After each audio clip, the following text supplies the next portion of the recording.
The sector known as Nachman was dying. It was a slow death. Supplies were gone. The soldiers were tired. On the bridge of the Imperial Navy frigate Iron Will, the air smelled like old sweat and burning oil. Junior Officer Harkin rubbed his eyes. He had been awake for 2 days. The war against the Chaos traitors never stopped. There was always another alarm. There was always another report of death.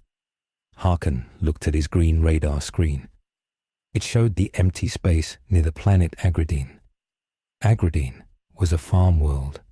It grew wheat for the whole subsector.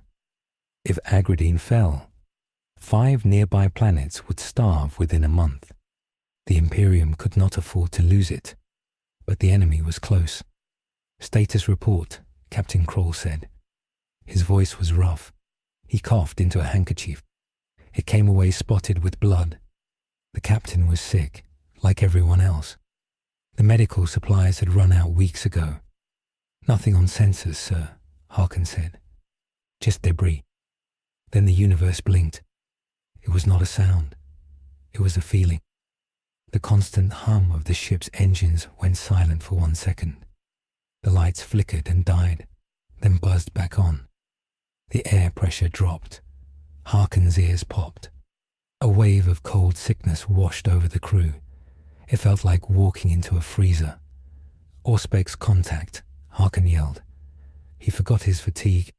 High energy spike, direct front. A hole opened in space. It was not the swirling purple and pink colors of the warp. This hole was flat and gray. It looked like a cut in the fabric of reality. It swirled with a strange geometry. It did not look like chaos magic. It did not look like Necron science. It looked wrong. A single object flew out of the gray cut. It was a small ship. It was shaped like a wedge. It had bent wings on the top and bottom. It was dark, grey and black. It was spinning wild. Smoke trailed from its engine. Sparks flew from its hull. It was clearly damaged. "Identify," the captain ordered. He leaned forward. "Unknown design," Harkin said. His hands shook over the keys. "No Imperial transponder. No Xanos match. It is solid matter. It is not a demon." The grey ship tumbled toward the planet Agradine. It was caught in the planet's gravity. It was going to crash. In the corner of the bridge, the ship's astropath screamed. The astropath was a psychic blind man used for communication. He fell out of his chair. He clawed at his face. "The hate," the astropath shrieked. "So much hate. It is a sun of ice. It burns." Harkin watched the screen. The small grey ship hit the atmosphere of the planet. It turned into a fireball. It streaked down toward the northern continent. That was where the main harvest cities were. "Track the impact," Captain Kroll said. He looked pale. "Send a message to the planetary governor. Tell him something has landed. Tell him to send the garrison." Harkin typed the message. He felt a shiver go down his spine. The cold feeling was still there. It sat heavy in his chest. He watched the dot on the screen vanish into the clouds of the farm world. He had seen many horrors in the service of the Emperor. He had seen monsters and traitors. But this felt different. This felt old.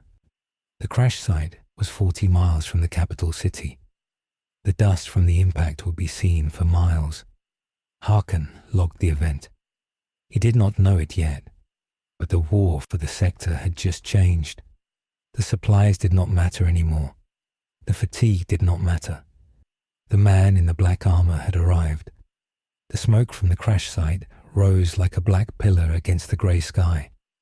It was visible for 30 miles. The planet Agradine was a grim place. The sun was hidden behind thick clouds of pollution and chemical dust. The fields stretched forever. They were filled with grey wheat that tasted like ash. The people who worked the fields were thin and sick. They wore rags. They worked 18 hours a day to feed a war they had never seen. Darth Vader opened his eyes. The red display inside his helmet flickered. Static lines ran across his vision. A warning alarm beeped in his ear. It was a slow, dying sound. His life support system was damaged. The air recycler wheezed. It sounded like a wounded animal. He tried to move his left arm. The servo motor whined and sparked. The arm moved, but it was sluggish. He sat up. The cockpit of his ship was crushed. The metal was twisted. The viewport was shattered. He pushed against the canopy. The explosive bolts fired, but only one side detached. He used the force. He shoved the metal plate away. It flew 50 feet and landed in the mud with a heavy thud. Vader stood up. He stepped out of the burning wreckage. His black boots sank into the soft, wet earth.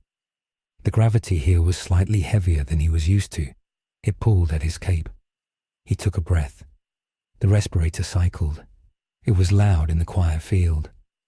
Kupa, Kupa. He looked around. There was no sign of the rebel fleet. There was no sign of the Death Star. There was only mud and wheat. He reached out with his feelings. He tried to sense the Emperor. He tried to sense his master. Pain hit him. It was not physical pain. It was a psychic scream. The Force was not a calm river here. It was a boiling ocean. It felt like a million voices were screaming in agony. It felt like oil and fire. Vader stumbled. He fell to one knee. He grabbed his helmet. The noise was deafening. It was pure chaos. He built a wall in his mind. He used his discipline. He pushed the noise back. It took all his strength just to think clearly. This galaxy was wrong. The energy field that bound all living things was sick. He stood up again. He checked his belt. His lightsaber was there. It was undamaged. That was good. He checked his chest panel. The control lights were blinking yellow. He had power for 3 days. After that, his suit would fail. If his suit failed, his lungs would burn. He would die. He needed resources. He needed a ship. He needed to find out where he was. 3 men appeared over the ridge of the hill. They were local farmers. They did not look like the farmers Vader knew. They were covered in sores. Their skin was grey. They held long metal poles with hooks on the end. These were tools for harvesting, but they held them like spears. They saw the burning ship. They saw the giant black figure standing in the smoke. Vader waited. He expected them to run. Civilians always ran. They did not run. They stared. Then one of them screamed a word. It sounded like a prayer. It sounded like hate. "Mutant," the farmer yelled. The language was rough. It sounded like basic, but broken and twisted. Vader understood the intent. He raised his hand. "Stay back," Vader said. His voice was amplified by his helmet. It boomed over the field. "I am Lord Vader. Identification is required." The farmers did not care about his rank. They saw a monster. They saw technology they did not understand. In the Imperium of Man, the unknown was always a threat. The unknown was always heresy. The lead farmer charged. He swung the metal hook at Vader's head. It was a slow, clumsy attack. Vader did not even ignite his weapon. He caught the metal pole in his gloved hand. He twisted it. The metal bent. The farmer's eyes went wide. He had never seen such strength. Vader reached out with his other hand. He grabbed the man by the throat. He lifted him off the ground. "Where is your garrison?" Vader asked. The man gagged. He clawed at Vader's black glove. He could not speak. The other 2 farmers yelled. They charged. They were driven by a desperate fear. They thought they were fighting a demon. If they ran, the commissar would shoot them later. If they fought, maybe they would live. Vader sighed. The sound was mechanical. He threw the first man into the second man. They both fell in a tangle of limbs. The third man swung his hook. It hit Vader's shoulder plate. The armor was made of durasteel and obsidian. The hook bounced off. It did not even leave a scratch. Vader extended his hand. He used the Force. He gripped the third man's neck from a distance. The man stopped. He grabbed his throat. He floated an inch off the ground.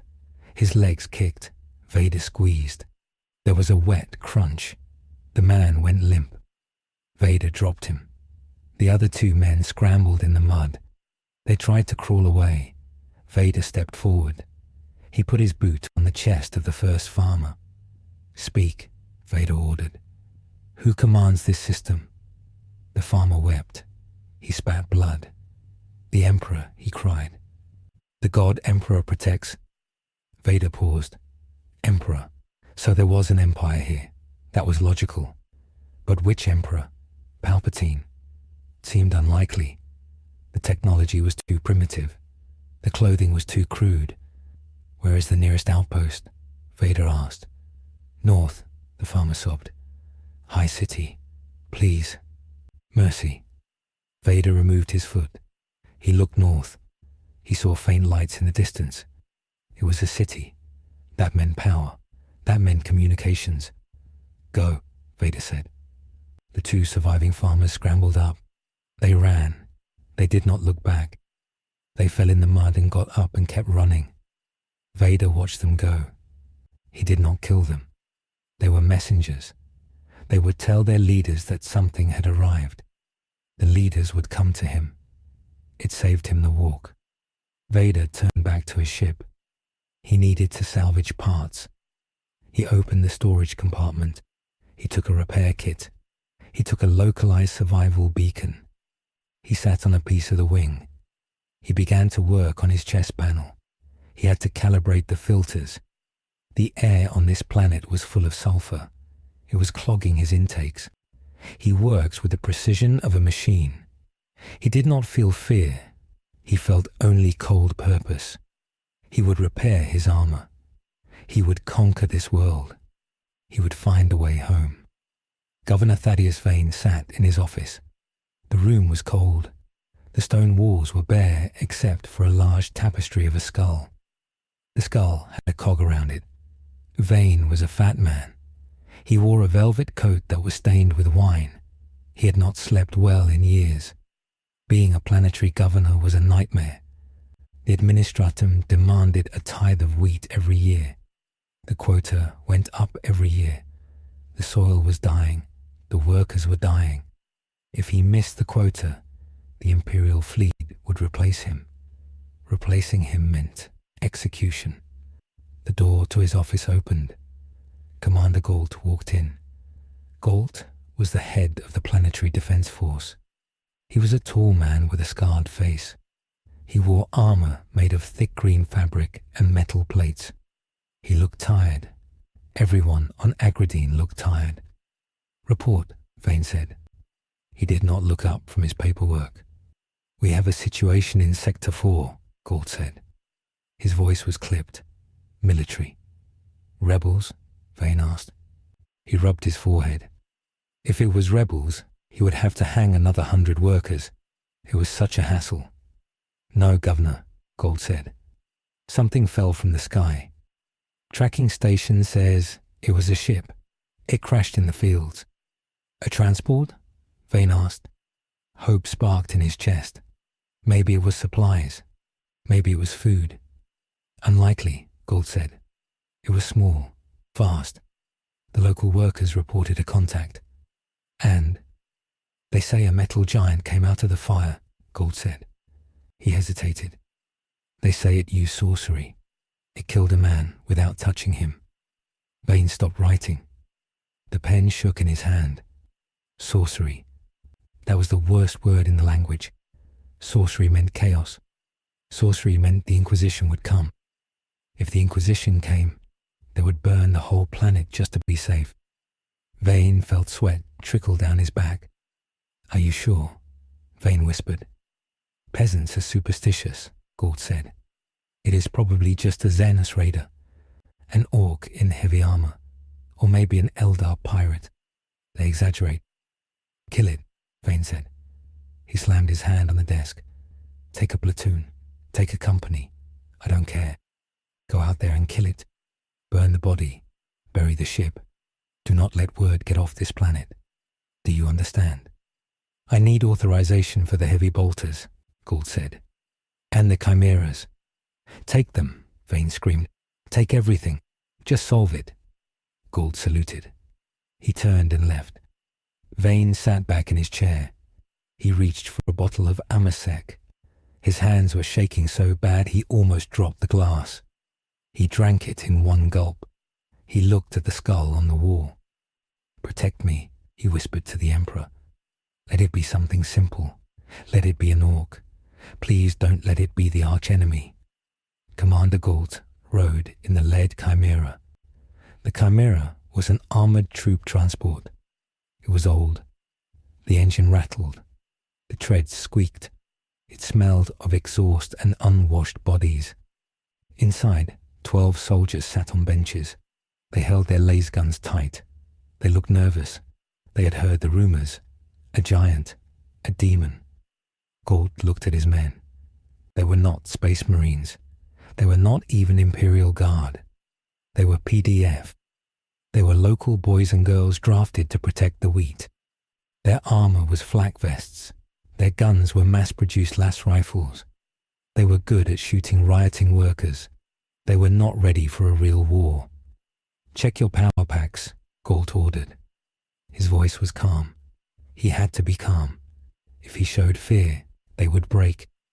The soldiers checked their weapons. The hum of the charge packs filled the cabin. Whatever it is, Gould said. It bleeds. If it bleeds, we can kill it. Remember your training. Fire in volleys. Aim for the center mass. The Emperor is watching. The chimera hit a bump. Mud splashed over the viewing slit. Gould wiped it with a rag. They were getting close. He could see the smoke. The convoy consisted of 3 chimeras and 1 Lehman Russ battle tank.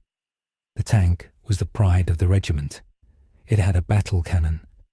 It could blow a hole in a mountain. Gould felt better having the tank. Nothing could survive a battle cannon. They crested the hill. The crash site lay below.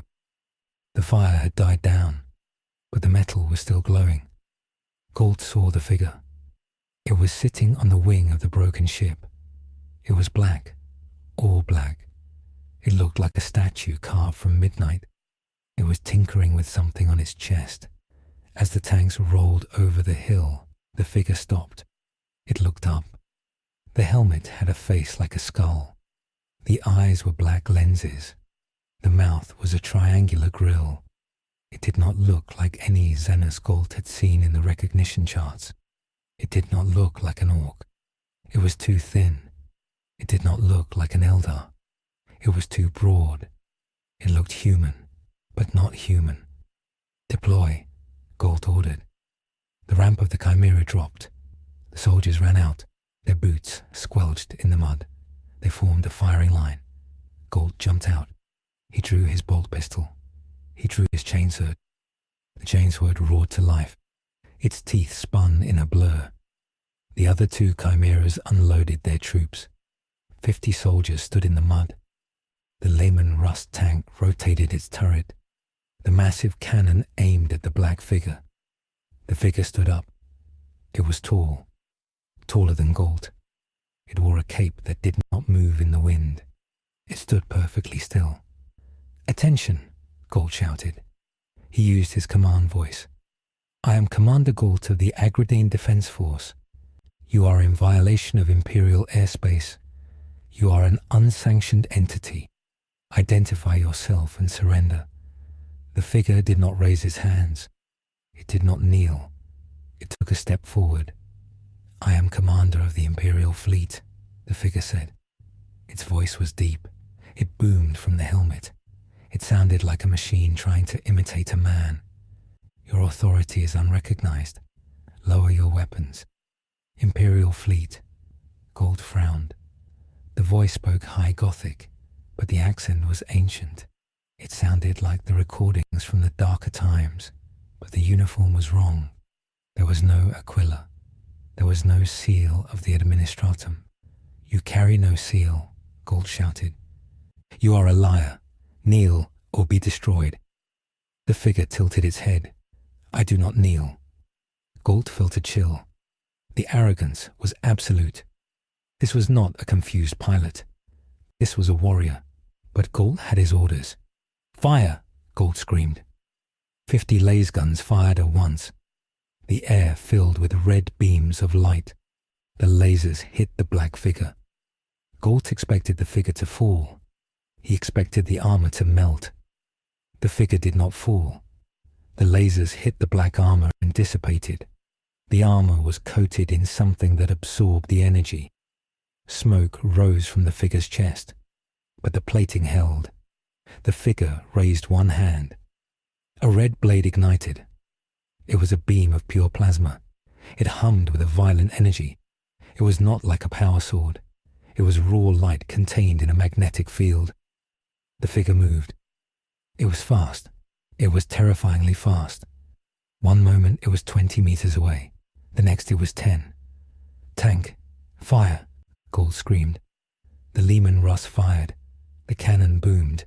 A shell the size of a man's torso flew at the figure. The figure did not dodge. It extended a hand. The air in front of the figure shimmered. The shell hit an invisible wall. It exploded. The blast wave flattened the wheat for 100 yards. Smoke and fire covered the area. "Got him," a soldier cheered. The smoke cleared. The figure was still standing. A translucent bubble of energy faded around him. He had stopped a tank shell with his mind. Galt's blood turned to ice. "Psyker. Alpha-level Psyker." "Open fire, keep firing," Galt yelled. He raised his bolt pistol and fired. The explosive rounds flew toward the black monster. The figure swatted the bolt shells away with his light blade. He moved with a liquid grace. He was in the trench line now. The slaughter began. Vader swung his saber. It cut through a soldier's flak vest, through his chest, and through the backpack he wore. The soldier fell in 2 pieces. The wound was cauterized instantly. There was no blood, only the smell of cooked meat. Vader spun. He cut the barrel off a laser gun. He kicked the soldier in the chest. The soldier's ribcage shattered. He flew backward into his squad mates. The soldiers panicked. They had never seen death like this. They broke formation. They fired wildly. A laser shot hit Vader in the shoulder. He grunted. He reached out and crushed the shooter's windpipe with the force. The Leman Russ tank tried to aim, but Vader was too close to the troops. The tank commander shouted orders. "Drive him over! Crush him!" The tank surged forward. Its treads churned the mud. It weighed 60 tons. It rolled toward Vader. Vader sheathed his lightsaber. He stood his ground. He held out both hands. He focused his anger. He focused his pain. The noise of the warp was screaming at him, trying to enter his mind. He used that anger. He channeled it. He grabbed the tank with the force. The engine of the tank roared. The treads spun. But the tank did not move forward. It stopped. The metal groaned. Rivets popped. The tank lifted. The soldiers stopped shooting. They watched in horror. The 60-ton machine rose 5 feet into the air. Vader's hands shook. This required immense effort. The gravity was heavy. The air was thin. But he was the chosen one. He flipped his wrists. The tank flipped over. It crashed onto its turret with a sound like a collapsing building. The ground shook. The crew inside screamed. Vader ignited his saber again. He walked toward the remaining soldiers. "Run!" someone screamed. They ran. They dropped their guns. They scrambled over the mud. They ran back toward the city. Galt stood alone. He was a brave man. He knew he was going to die. He revved his chainsword. He charged. "For the Emperor!" Galt screamed. He swung the chainsword at Vader's neck. Vader parried. The lightsaber cut through the chainsword's teeth like they were butter. The top half of the sword fell off. Galt stared at the broken handle. Vader grabbed Galt by the throat. He lifted him up. Galt kicked and struggled. He looked into the black lenses of the helmet. He saw his own reflection. "Who are you?" Galt gasped. Vader brought Galt's face close to his own. The breathing sound filled Galt's ears. "I am your new command," Vader said. Vader threw Galt to the ground. He did not kill him. He needed a guide. "Get up, Captain," Vader said. Galt coughed. He held his bruised neck. He looked around. His platoon was dead or fled. The tank was destroyed. This monster had done it alone. In less than 3 minutes. "What are you?" Galt whispered. "I am a Sith Lord," Vader said. He looked at the burning tank. "And this army is pathetic." Vader deactivated his saber. He clipped it to his belt. "Take me to your leader," Vader ordered. Galt nodded slowly. He was in shock. He walked toward the remaining Chimera. The driver was dead, slumped over the wheel. Galt pulled the body out. He got in the driver's seat. Vader climbed into the back. He had to duck to fit inside. The Chimera turned around. It drove back toward the city. Behind them, the field was littered with bodies. The smoke from the tank rose up to join the clouds. Vader sat in the dark hold of the transport. He meditated. He analyzed the fight. The weapons here were crude but effective. The lasers were hotter than blasters. The projectile weapons, the bolters, were dangerous. If he had not used the Force to shield himself, the tank shell would have killed him. He was vulnerable. He was alone. But he had learned something important. These soldiers were weak. They relied on numbers and fear. They feared their own leaders more than the enemy. That was useful. Fear was a tool Vader understood perfectly. He reached out with his mind again. He touched the mind of the man driving the tank. Galt. The man's mind was a mess of terror and duty. Vader pushed deeper. He ripped information from the man's memories. It was painful for Galt. Galt screamed in the front seat, swerving the vehicle. Vader ignored the scream. He saw images, a golden throne, a carrion god, a galaxy of endless war, 1,000,000 worlds, trillions of soldiers. Vader sat back. The scale of it was staggering. The Empire controlled a galaxy, but it was a galaxy of order. This Imperium was a galaxy of madness. It was a rotting carcass, but it was a carcass with weapons. Vader clenched his fist. He would not die here in the mud. He would rise. He would take this broken army and he would forge it into something useful. If this emperor was a corpse, then the throne was empty. And Darth Vader knew what to do with an empty throne. In the shadows of the high city, deep in the underlevels, a red optic lens glowed. Magos X-99 of the Adeptus Mechanicus had been monitoring the energy spikes. He was a tech priest. His body was mostly metal. He had copper wires instead of hair. He had a mecha dendrite, a mechanical tail that twitched with excitement. The sensors had recorded the battle. The Magos replayed the footage on his internal drive. He slowed it down. He zoomed in on the black armor. No STC match.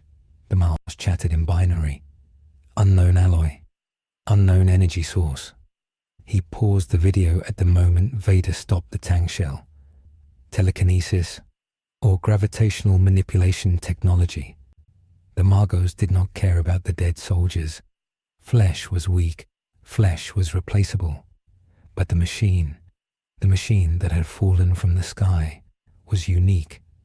And the warrior's weapon, a plasma containment field of such stability. It was beautiful.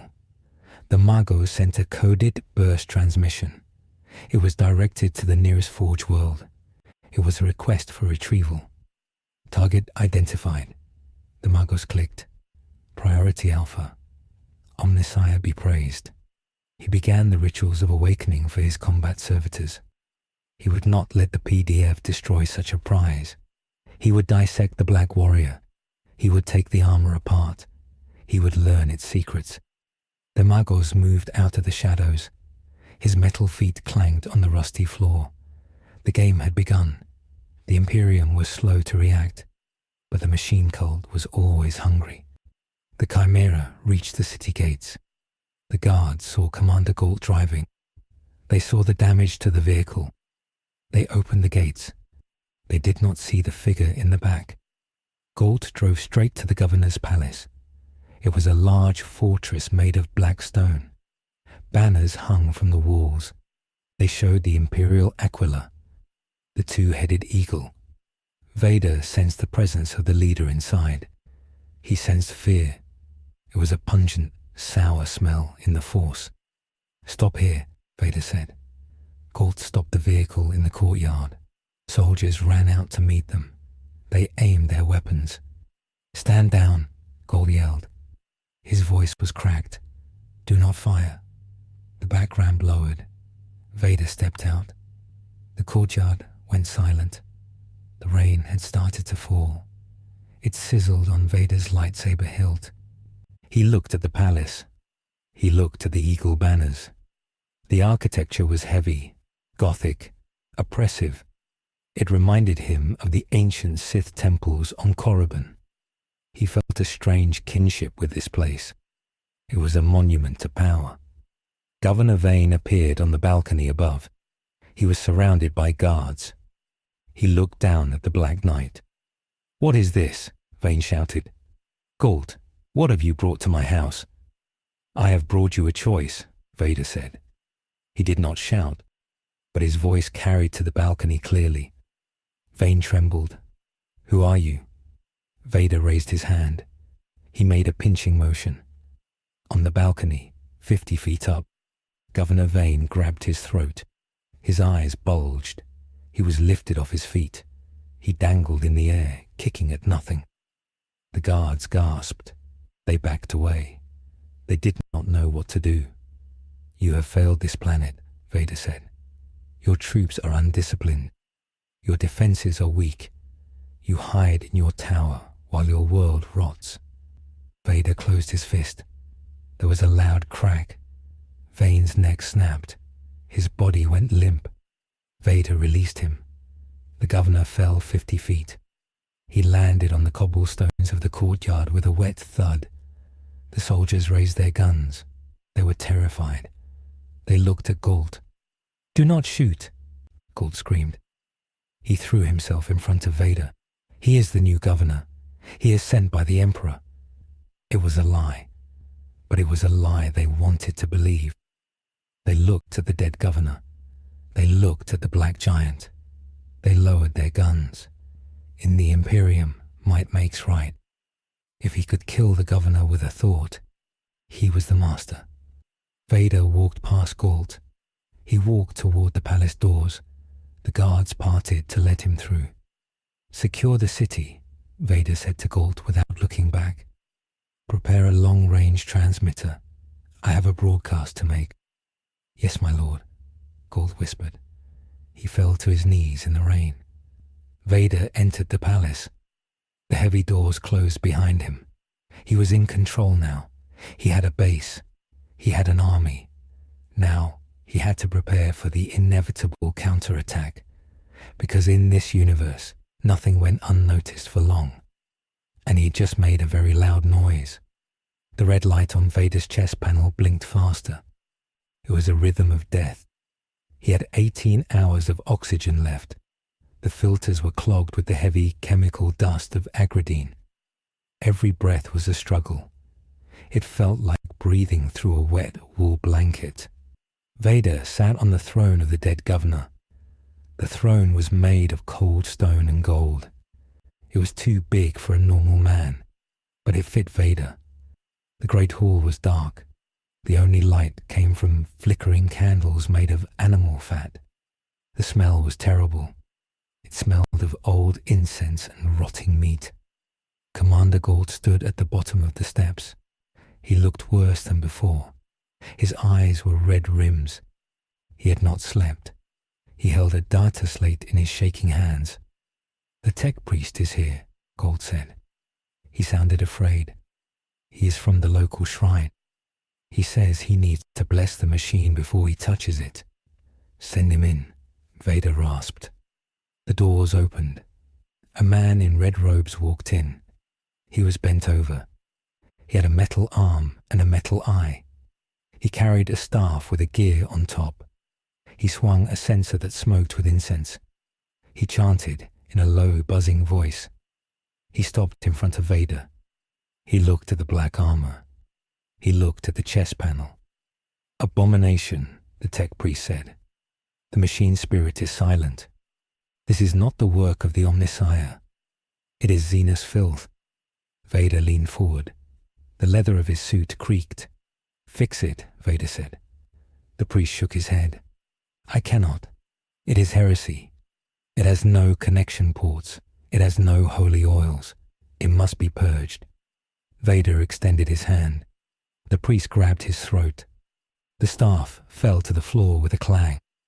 Your dogma is irrelevant, Vader said. His voice was a growl. I require air. I require power. If you cannot provide it, you are useless. He tightened his grip. The priest's metal eye sparked. Vader snapped the man's neck. He tossed the body aside like a rag doll. Gold flinched. That was the third engineer Vader had killed. Find me someone competent, Vader said. There is no one else, Gold said. The Magos is coming from the Forge world, but he will not be here for 2 days. You do not have 2 days. Vader stood up. He walked to the window. He looked out at the city. It was raining acid rain. The stone gargoyles on the walls were dissolving. The city was a grey maze of suffering. People were starving in the streets. He could feel their misery in the Force. It made him stronger, but it also clouded his vision. He needed a solution. He looked at the dead priest. He looked at the metal arm. Bring me tools, Vader said, and bring me the body. Gold blinked. My lord? I will do it myself, Vader said. For the next 6 hours, Vader worked. He did not have a medical droid. He did not have a sterile lab. He had a rusty table in the dungeon of the palace. He had a hydro spanner and a laser cutter. He stripped the parts from the dead priest. He ripped out the filtration unit from the priest's lungs. It was crude technology. It was heavy and brutal, but it worked. Vader removed his helmet. The air in the dungeon hit his scarred face. It burned. He gasped. His skin was pale and covered in old burns. He looked like a monster. Galt, who was holding the light, looked away. He could not bear to see the face of his master. Vader worked through the pain. He fused the Imperial tech to his suit. He used the laser cutter to weld the plastic and metal. The smell of burning flesh and plastic filled the room. He did not scream. He channeled the pain into focus. The dark side held his body together. He connected the wires. A spark jumped. The chest panel cycled. The blinking red light turned amber. It was not a full fix. It was a patch. But the air flowed. It tasted like oil and incense, but it was oxygen. Vader put his helmet back on. The locking mechanism hissed. He stood up. He felt heavy. The Imperial parts were not made of lightweight plastoid. They were made of iron and brass. He felt like he was wearing a cage. It will suffice, Vader said. Galt handed him his cape. Galt's hands were stained with grease and blood. My lord, Galt said softly. The scanner picks up a signal. Something is approaching the planet. Is it the fleet? Vader asked. No, Galt said. The signal code is wrong. It screams. Vader felt it then. The cold shadow he had felt in space. It was back. It was closer. In the orbit of Agradine, the Imperial frigate Iron Will was blind. The sensors were washed out by static. Captain Kroll stood on the bridge. He held a rosary beads in his hand. They are jamming us, Kroll said. Who? Harkin asked. The ship shook. A massive explosion rocked the hull. The shields dropped to 50%. There, Harkin yelled. Visual contact. A ship emerged from the warp cloud.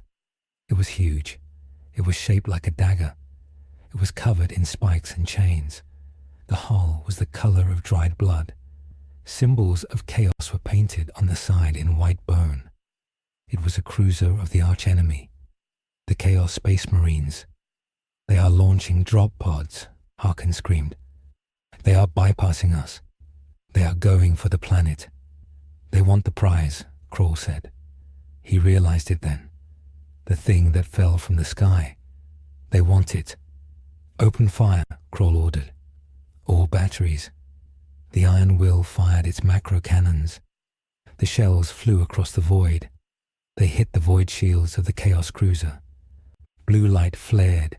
The enemy ship did not even slow down. It fired back. A lance beam of pure energy cut through the Iron Will. It sliced the frigate in half. Kroll did not have time to scream. The bridge depressurized. He was sucked out into the cold dark of space. The Iron Will died in silence. On the surface, the sky turned red. It was not a sunset. It was the color of violence. Vader walked out into the courtyard. The rain had stopped. The air was still. The soldiers of the PDF were looking up. They pointed at the sky. Streaks of fire were falling. Meteors? A soldier asked. No, Vader said. Invasion. He felt the intent of the visitors. They were not here to liberate. They were here to hunt. They were hunters of the blood.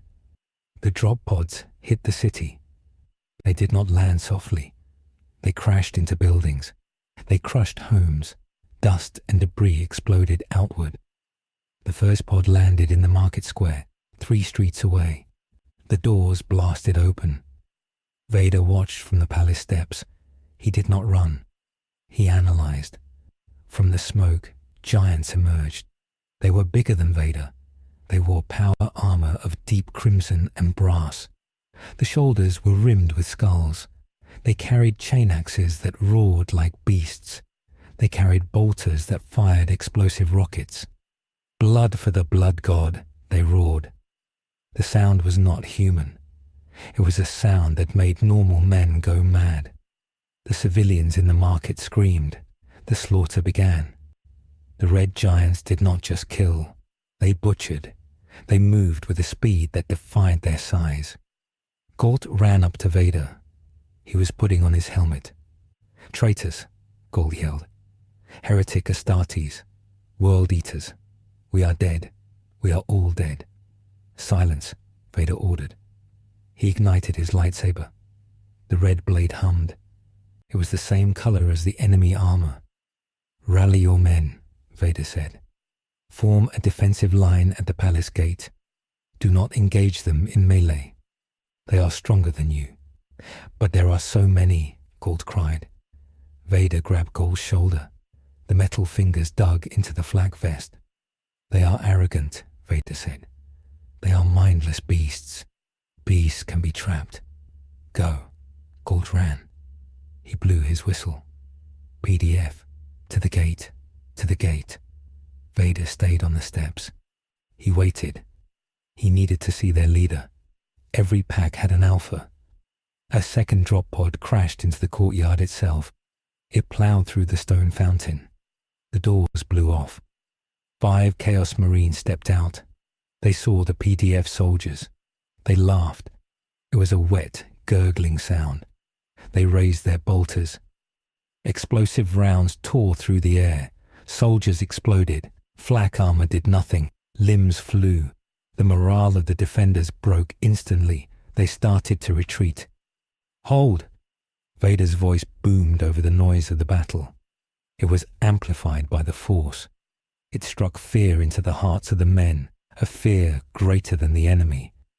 Vader walked down the steps. He walked calmly. He did not run. The lead Chaos Marine saw him. The Marine was 7 feet tall. He had horns growing out of his helmet. He saw the black armor. He saw the red blade. A challenger, the Marine roared. Skulls for the throne. The Marine charged. He raised a massive chain axe. He covered the ground in 3 strides. He swung the axe down with enough force to cut a tank in half. Vader did not block. He stepped to the side. A subtle, small movement. The axe slammed into the stone where Vader had been. Sparks flew. Vader slashed. His lightsaber cut through the Marine's wrist. The hand holding the axe fell off. The cut was clean. The Marine roared in confusion. He had never fought a weapon that could cut ceramite so easily. Vader thrust his hand forward. He used the force. He pushed the Marine backward. The giant flew 20 feet. He crashed into his squad mates. They fell in a heap of heavy armor. Vader stood over them. "Is this the power of chaos?" Vader asked. "I find it lacking." The other Marines scrambled up. They were angry now. They fired their bolters at point-blank range. Vader spun his lightsaber. He created a wall of red light. He deflected the bolts. He sent them back. One bolt hit a Marine in the face grill. It exploded inside the helmet. The Marine dropped, but Vader was slowing down. The deflection took energy. The suit was heavy. The new air filter was struggling to keep up with his exertion. He could not fight an army alone, not in this condition. He needed the PDF to fight. "Fire now," Vader commanded. Galt and his men saw the giant fall. They saw their new lord holding back the monsters. Hope returned. It was a fragile hope, but it was enough. They opened fire. Hundreds of laser guns lit up the courtyard. The lasers hit the Chaos Marines. One laser did nothing. 100 lasers burned through the joints of the armor. The Marines stumbled. Vader reached out with the force. He grabbed a stone gargoyle from the roof of the palace. It weighed 2 tons. He pulled it down. It fell on top of the squad. There was a crunch of metal and bone. The threat in the courtyard was ended. But the city was burning. More pods were falling. "We cannot hold the outer wall," Gall reported an hour later. "They are inside the perimeter. We have lost Sector 6 and 7. They were in the war room. A holographic map flickered on the table. It showed red dots swarming the city. Vader studied the map. He saw the pattern. The enemy was not using strategy. They were just charging the areas with the most life signs. They wanted blood. "Pull the troops back to the inner citadel," Vader said. "That means abandoning the civilians," Galt said. "There are 50,000 people in the outer districts. They are already dead," Vader said coldly. "If we spread our forces, we lose everything. If we concentrate here, we survive." Galt looked at the map. He looked at the red dots. He knew Vader was right. It was a cruel math. "Yes, Lord," Galt said. Suddenly, the wall of the war room exploded. Debris flew everywhere. Vader was thrown across the room. He hit the stone wall. His armor alarm screamed. Shield failure. Integrity breach. A figure stepped through the hole in the wall. This one was different. He did not wear red. He wore armor of midnight blue and gold. He carried a staff topped with a skull that screamed silently. The air around him twisted. Shadows danced where there was no light. A sorcerer of the Black Legion. He floated a few inches off the ground. He looked at Vader. "So," the sorcerer said. His voice echoed in Vader's mind, not his ears. "The anomaly, the wound in the warp. You are the one who called to us." Vader stood up. He shook the dust from his cape. He felt the power of this new enemy. It was like the Emperor, but twisted. It was dark and sticky. "I called no one," Vader said. He ignited his saber. The sorcerer laughed. "Your soul screams it. So much hate, so much loss. You belong to the dark gods. You just do not know it yet." The sorcerer raised his staff. A bolt of purple lightning shot out. Vader caught the lightning on his blade. The energy crackled. It pushed him back. His boots slid on the stone floor. This was not normal lightning. It was psychic energy. It drained him to block it. "Join us," the sorcerer whispered. "We can give you what you want. We can give you life. We can heal your broken body. We can give you your galaxy back." Vader gritted his teeth. He pushed against the lightning. "I serve only the Order," Vader said. "Order is a lie," the sorcerer hissed. "There is only chaos." Vader tapped into his anger. He thought of Padme. He thought of Obi-Wan. He thought of Luke. The pain was a furnace. He used it. He threw his lightsaber. It spun through the air. The sorcerer was surprised. He stopped the lightning to deflect the blade with a psychic shield. The blade bounced off, but Vader was already moving. He did not run. He leaped. He used the Force to propel himself across the room. He was a black blur. He punched the sorcerer in the face. It was a physical blow. The sorcerer's helmet cracked. The sorcerer fell back, stunned. He tried to summon a spell. Vader grabbed the sorcerer's staff. The wood was warm and pulsing. Vader snapped it in half over his knee. The psychic backlash was massive. An explosion of purple energy threw them both apart. The windows shattered. Galt, hiding under the table, covered his ears as blood ran from his nose. Vader landed on his feet. The sorcerer landed on his back. The sorcerer scrambled up. He looked at his broken staff. He looked at Vader. He felt fear. This was not a normal psyker. This was something else. A void. A blank spot where a soul should be, yet filled with power. "This is not over," the sorcerer hissed. "The despoiler will hear of this." The sorcerer chanted a word. A portal opened behind him. A swirl of warp energy. He stepped backward into it and vanished. The room was quiet. The dust settled. Vader called his lightsaber back to his hand. He deactivated it. He breathed heavily. His suit was making a rattling sound. The patch job was failing. Galt crawled out from under the table. He was trembling. "What was that?" Galt whispered. "A test," Vader said. Vader walked to the balcony. The city was on fire. The PDF were retreating to the palace. The Chaos forces were regrouping. They had lost their element of surprise, but they still had the numbers. Vader looked at his hand. The glove was smoking. The lightning had damaged the servos. "We cannot win this fight with guns," Vader said. Galt stood up. "Then how do we win?" "We need something stronger," Vader said. A loud noise came from the sky. It was not a drop pod. It was a heavy, rhythmic thumping. Engines, massive engines. A ship was descending through the clouds. It was red and rusty. It was shaped like a giant flying cathedral. It had the cog symbol of the Mechanicus on the hull. The Adeptus Mechanicus had arrived. "They are here," Galt said. "The Magos." "They are late," Vader said. The ship hovered over the burning city. It did not fire at the Chaos troops. It stayed neutral. A broadcast echoed over the city loudspeakers. "Target identified," a monotone voice said. "Specimen Alpha. Surrender the construct. Compliance is mandatory." "They want you," Galt said. "They don't care about the invasion. They just want your armor." Vader looked at the ship. He looked at the Chaos army below. He was trapped between a hammer and an anvil. "Excellent," Vader said. Galt looked at him like he was crazy. "Excellent?" Vader turned to Galt. "Open a channel to the Mechanicus ship," Vader ordered.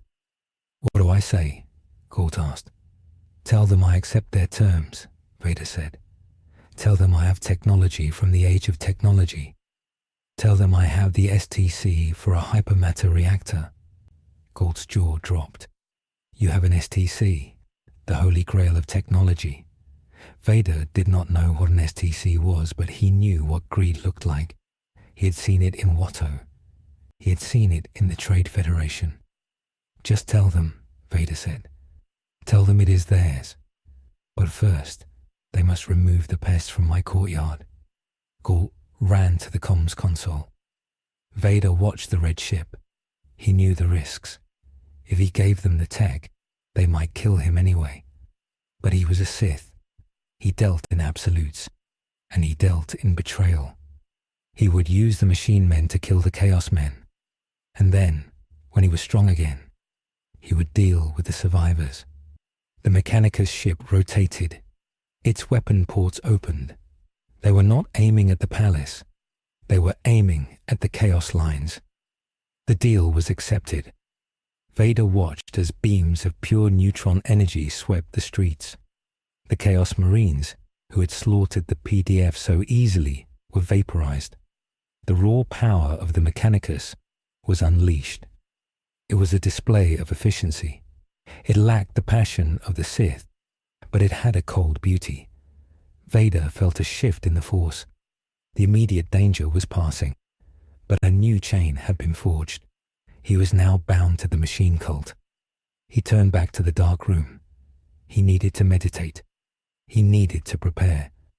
Because when the Magos landed, the real negotiation would begin, and Vader did not intend to pay full price. In the lower levels of the palace, the food stores were empty. Private Yen sat on a crate. He was 18. He held a tin of corpse starch. It was grey paste. It smelled like chemicals. He was hungry. His squad mate, a girl named Carly, sat on the floor. She was bandaging her leg. "Did you see him?" Jens whispered. "The Black Knight. I saw him," Carly said. She pulled the bandage tight. She winced. "He lifted a tank," Jens said, "with his mind, and he stood in front of the demons. He didn't blink." "He is a monster," Carly said. "Maybe," Jens said. He took a bite of the paste. It tasted terrible, but he is our monster. The governor would have fled. The governor would have left us to die. The Black Knight stayed. Carly looked up. Her face was dirty. She looked at the ceiling, where the sound of the orbital bombardment shook the dust loose. "He stayed because he owns us now," she said. Jens nodded. He scraped the bottom of the tin. "Better him than the ones with the axes," Jens said. He looked at his laser gun. The power pack was half empty. He had 3 shots left. "We are going to die, aren't we?" he asked. Carly stood up. She checked her own weapon. "Probably," she said. "But not today. Today, the metal men are fighting for us. Get up, Jens. The Lord commanded us to hold the gate." Jens stood up. He felt a strange feeling in his chest. It wasn't hope. It was something harder. It was duty. But not duty to a distant emperor on a golden throne. It was duty to the terrifying reality standing in the throne room above. The Black Knight had killed the enemy. That was enough for Jens. "Let's go," Jens said. They walked back toward the sound of the guns. The fatigue was deep in their bones. Their stomachs hurt. Their boots were wet. But they walked. The human thread of Agradine was fraying, but it had not snapped yet. Magos X-99 stood on the bridge of his Arc Mechanicus lighter. He watched the data streams. The combat servitors were engaging the Chaos forces. The neutron lasers were effective. The efficiency rating was 88%. He looked at the scan of the palace. The energy signature of the black armor was pulsating. STC confirmed. The Magos chattered to his subordinates. "The subject has offered a hypermatter reactor template." "Is it a trick?" a lesser priest asked. "Relevance is negligible," X-99 said. "The subject is damaged. His life support is failing. He is desperate. We will extract the data. Then we will extract the biological component. Then we will consecrate the armor." The Magos stroked his mechanical chin. "The Omnissiah provides," he said. He did not know that he was not dealing with a desperate man. He was dealing with a predator who had just found a new hunting ground. The Magos prepared his shuttle. He would go down personally. He wanted to be the first to touch the black metal. He did not know that touching the black metal was usually the last thing anyone ever did. Magos 99 descended from the red shuttle. His feet were magnetic claws. They clamped onto the stone of the courtyard. He did not walk like a man. He moved like a spider. His red robes dragged in the mud. Behind him came the Skitari. They were the soldiers of the machine. They wore heavy coats and brass helmets. They had no eyelids. Their eyelids had been cut off so they would never miss a target. They marched in perfect lockstep. They did not look at the dead bodies of the Chaos Marines. They looked only at the palace. Vader waited at the top of the stairs. He leaned against a stone pillar. His breathing was wet and ragged. The temporary filter was failing. The battle had drained him. But he stood tall. He kept his hands under his cape. He did not let them see his weakness. Commander Galt stood behind him. Galt was shaking. He had fought monsters, but the Mechanicus terrified him more. The monsters just wanted to kill you. The Mechanicus wanted to change you. The Magos stopped at the bottom of the stairs. He looked up. His face was a mask of steel. Green light spun where his eyes should be. He spoke in a burst of static. Then his vocal synthesizer switched to low Gothic. "The deal is acknowledged," the Magos said. "The enemy is purged. We require the payment." "I require repairs," Vader said. His voice was a low rumble. "My armor is compromised. My life support is failing. Fix me. Then you get the data." The Magos climbed the stairs. He moved fast. He stopped inches from Vader. He extended a mechadendrite. It was a metal tentacle with a sensor on the tip. It scanned Vader's chest. The Magos made a clicking sound. "Fascinating," the Magos said. "The damage is extensive. The technology is unknown. The alloy is unknown. It is not plasteel. It is not ceramide. It is durasteel," Vader said. "It is superior." The Magos shivered. His metal limbs twitched. To a tech priest, new technology was like a drug. It was holy and forbidden at the same time. He wanted to take it apart. He wanted to own it. "We will repair you," the Magos said. "But we must do it on the ship. We have the surgical bays. We have the sacred oils." "No," Vader said. "Here. Here." The Magos looked at the dirty palace. "This place is unclean. The dust will infect the connection ports. You will bring a sterile field," Vader said. "You will bring your tools here. I do not leave my command post." Vader knew that if he went to the ship, he would never leave. They would put him in a stasis field. They would dissect him while he was still alive. He had to keep the high ground. The Magos processed the logic. He calculated the risks. He wanted the STC data more than he wanted to argue. "Acceptable," the Magos said. "We will deploy the Omnissiah's grace." 2 hours later, the throne room was a laboratory. The Skitarii had set up a white tent in the center of the hall. They brought generators. They brought lights that were too bright. They brought saws and drills. Vader lay on a metal table. He had removed his armor. He wore only his black body glove. It was torn. His skin was visible. It was white as chalk and covered in scars. His limbs were gone. The mechanical prosthetics were exposed. The tech priests gathered around him. They did not look at him with pity. They looked at him with envy. "He is more machine than man," one priest whispered. "He is blessed," another said. Magos X-99 leaned over Vader. He held a laser scalpel. "We must remove the chest unit," the Magos said. "We will replace it with a standard Imperial pattern respirator. It will be heavy, but it will function." "Do it," Vader said. They did not use anesthesia. Vader did not ask for it. The pain was a focus. As they cut into his chest, he thought of the galaxy he had lost. He thought of the Emperor he had hated. He channeled the agony into the Force. He built a fortress in his mind. The Magos worked quickly. He removed the damaged circuits. He installed a new heart-lung pump. It was a brass box the size of a book. He bolted it to Vader's ribcage. The bone cracked. Vader did not flinch. The Magos paused. He saw the nerves connected to the cybernetics. This wiring, the Magos said. It is elegant. It connects directly to the synaptic web. We do not have this capability. How is this possible? Vader opened his eyes. They were yellow. They burned with a cold fire. I forged it, Vader rasped. The Magos felt a spike of fear in his logic centers. He continued to work. He attached the new armor plates.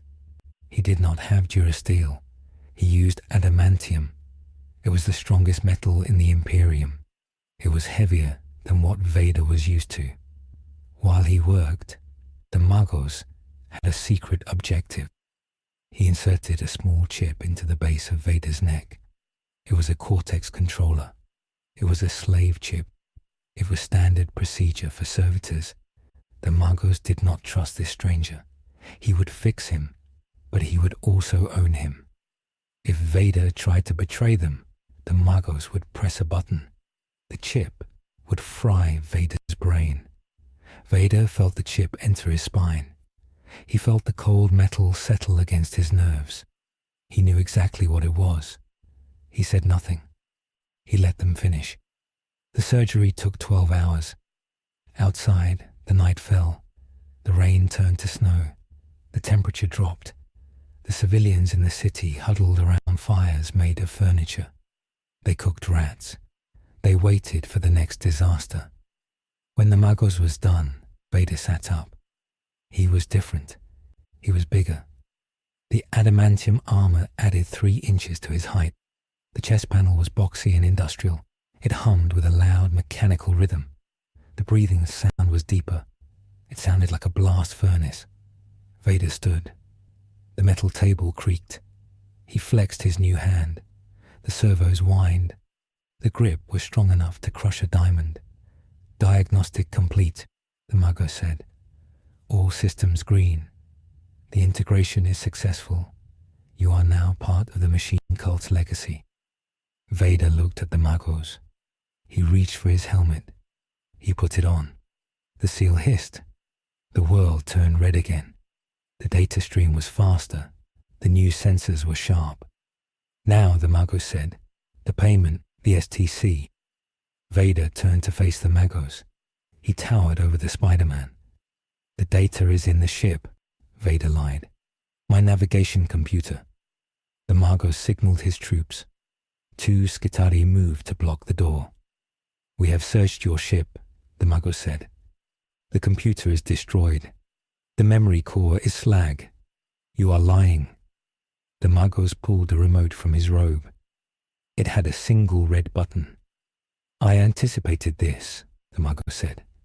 Deception is a human flaw. I have installed a Cortex controller in your spine. Give me the data, or I will purge your neural pathways. Vader stood very still. The hum of his suit filled the room. You think a chip can hold me? Vader asked. It interacts with your nervous system, the Magos said. It is absolute. Yield. Vader laughed. It was a terrifying sound. It was deep and distorted. You understand metal, Vader said. You understand circuits, but you do not understand the power that binds them. Vader reached out with his hand. He did not touch the Magos. He focused on the chip in his own neck. He visualized the chip. He visualized the tiny wires. He visualized the electrons flowing through it. He used the Force. In the Star Wars galaxy, this was a rare skill. Mechudaru, the manipulation of machines. But here, where machines had spirits, where technology was almost alive, it was easier. The machine spirit of the chip was weak. It was simple. Vader dominated it. He poured his will into the silicon. The chip sparked. It did not explode. It changed. It rewrote its own code. It stopped being a slave chip. It became a receiver. Vader looked at the remote in the Magos' hand. "Press it," Vader challenged. The Magos hesitated. His logic cogitators were confused. The subject should be begging. "I will terminate you," the Magos said. He pressed the button. Nothing happened to Vader, but something happened to the Magos. The remote sent a signal. Vader caught the signal with the modified chip in his neck. He amplified it. He sent it back with the Force. He sent a surge of raw electricity and hate back into the remote. The remote exploded in the Magos' hand. The Magos screamed in binary. The feedback loop traveled up his arm. It hit his internal processors. He fell to the floor. His metal legs scrambled for purchase. He convulsed. Vader stepped forward. The Skitara raised their galvanic rifles. "Hold," Vader commanded. He used the Force to crush the barrels of their guns. The metal twisted like wet clay. The weapons were useless. Vader knelt beside the Magos.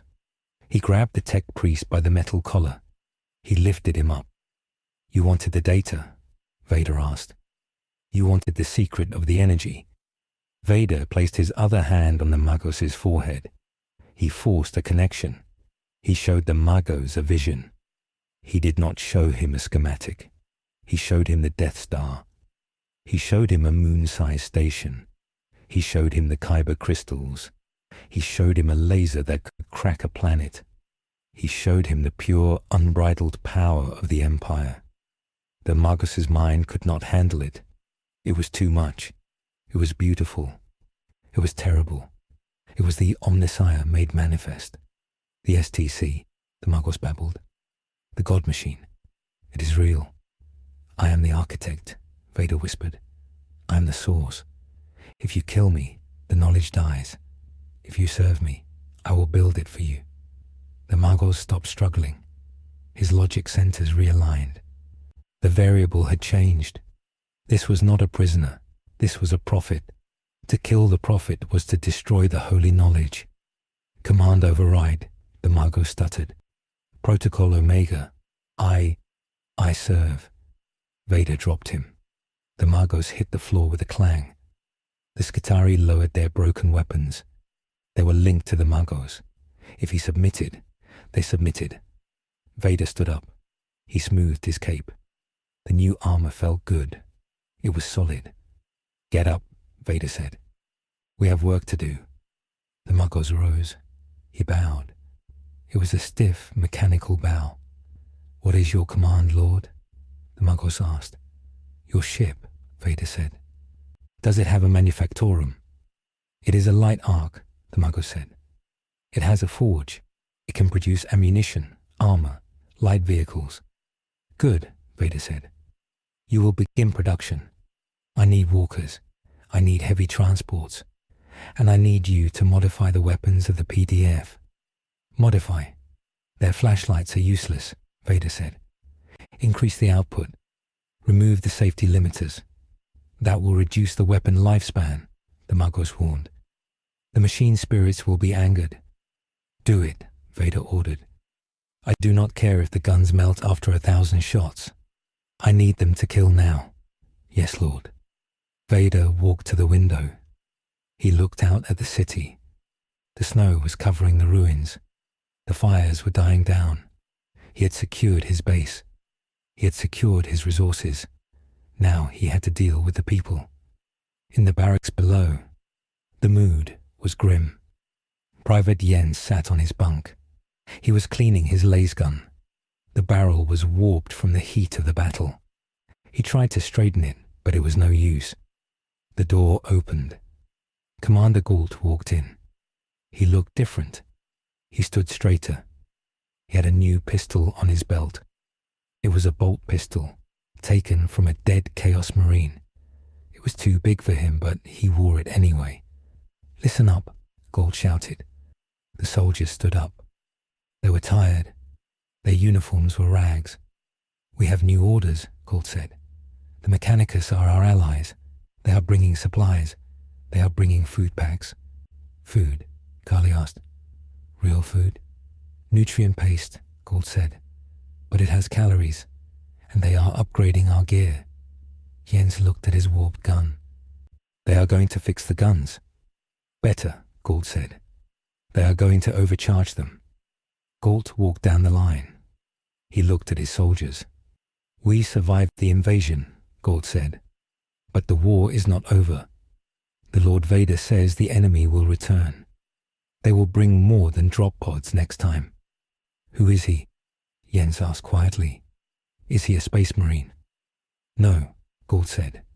Space marines fight for the Emperor. Lord Vader fights for order. He fights for the victory. Galt lowered his voice. And he is the only reason we are not dead. The governor is gone. The Imperium has forgotten us. The Navy is destroyed. We are alone. He is all we have. Jens nodded. It was true. The Imperium was a distant dream. The Black Giant was real. What do we do? Jens asked. We train, Galt said. We train until our feet bleed.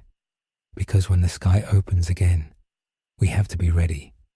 Outside the city, in the deep wastes, something was stirring. The Chaos Sorcerer who had escaped was not idle. His name was Malachor.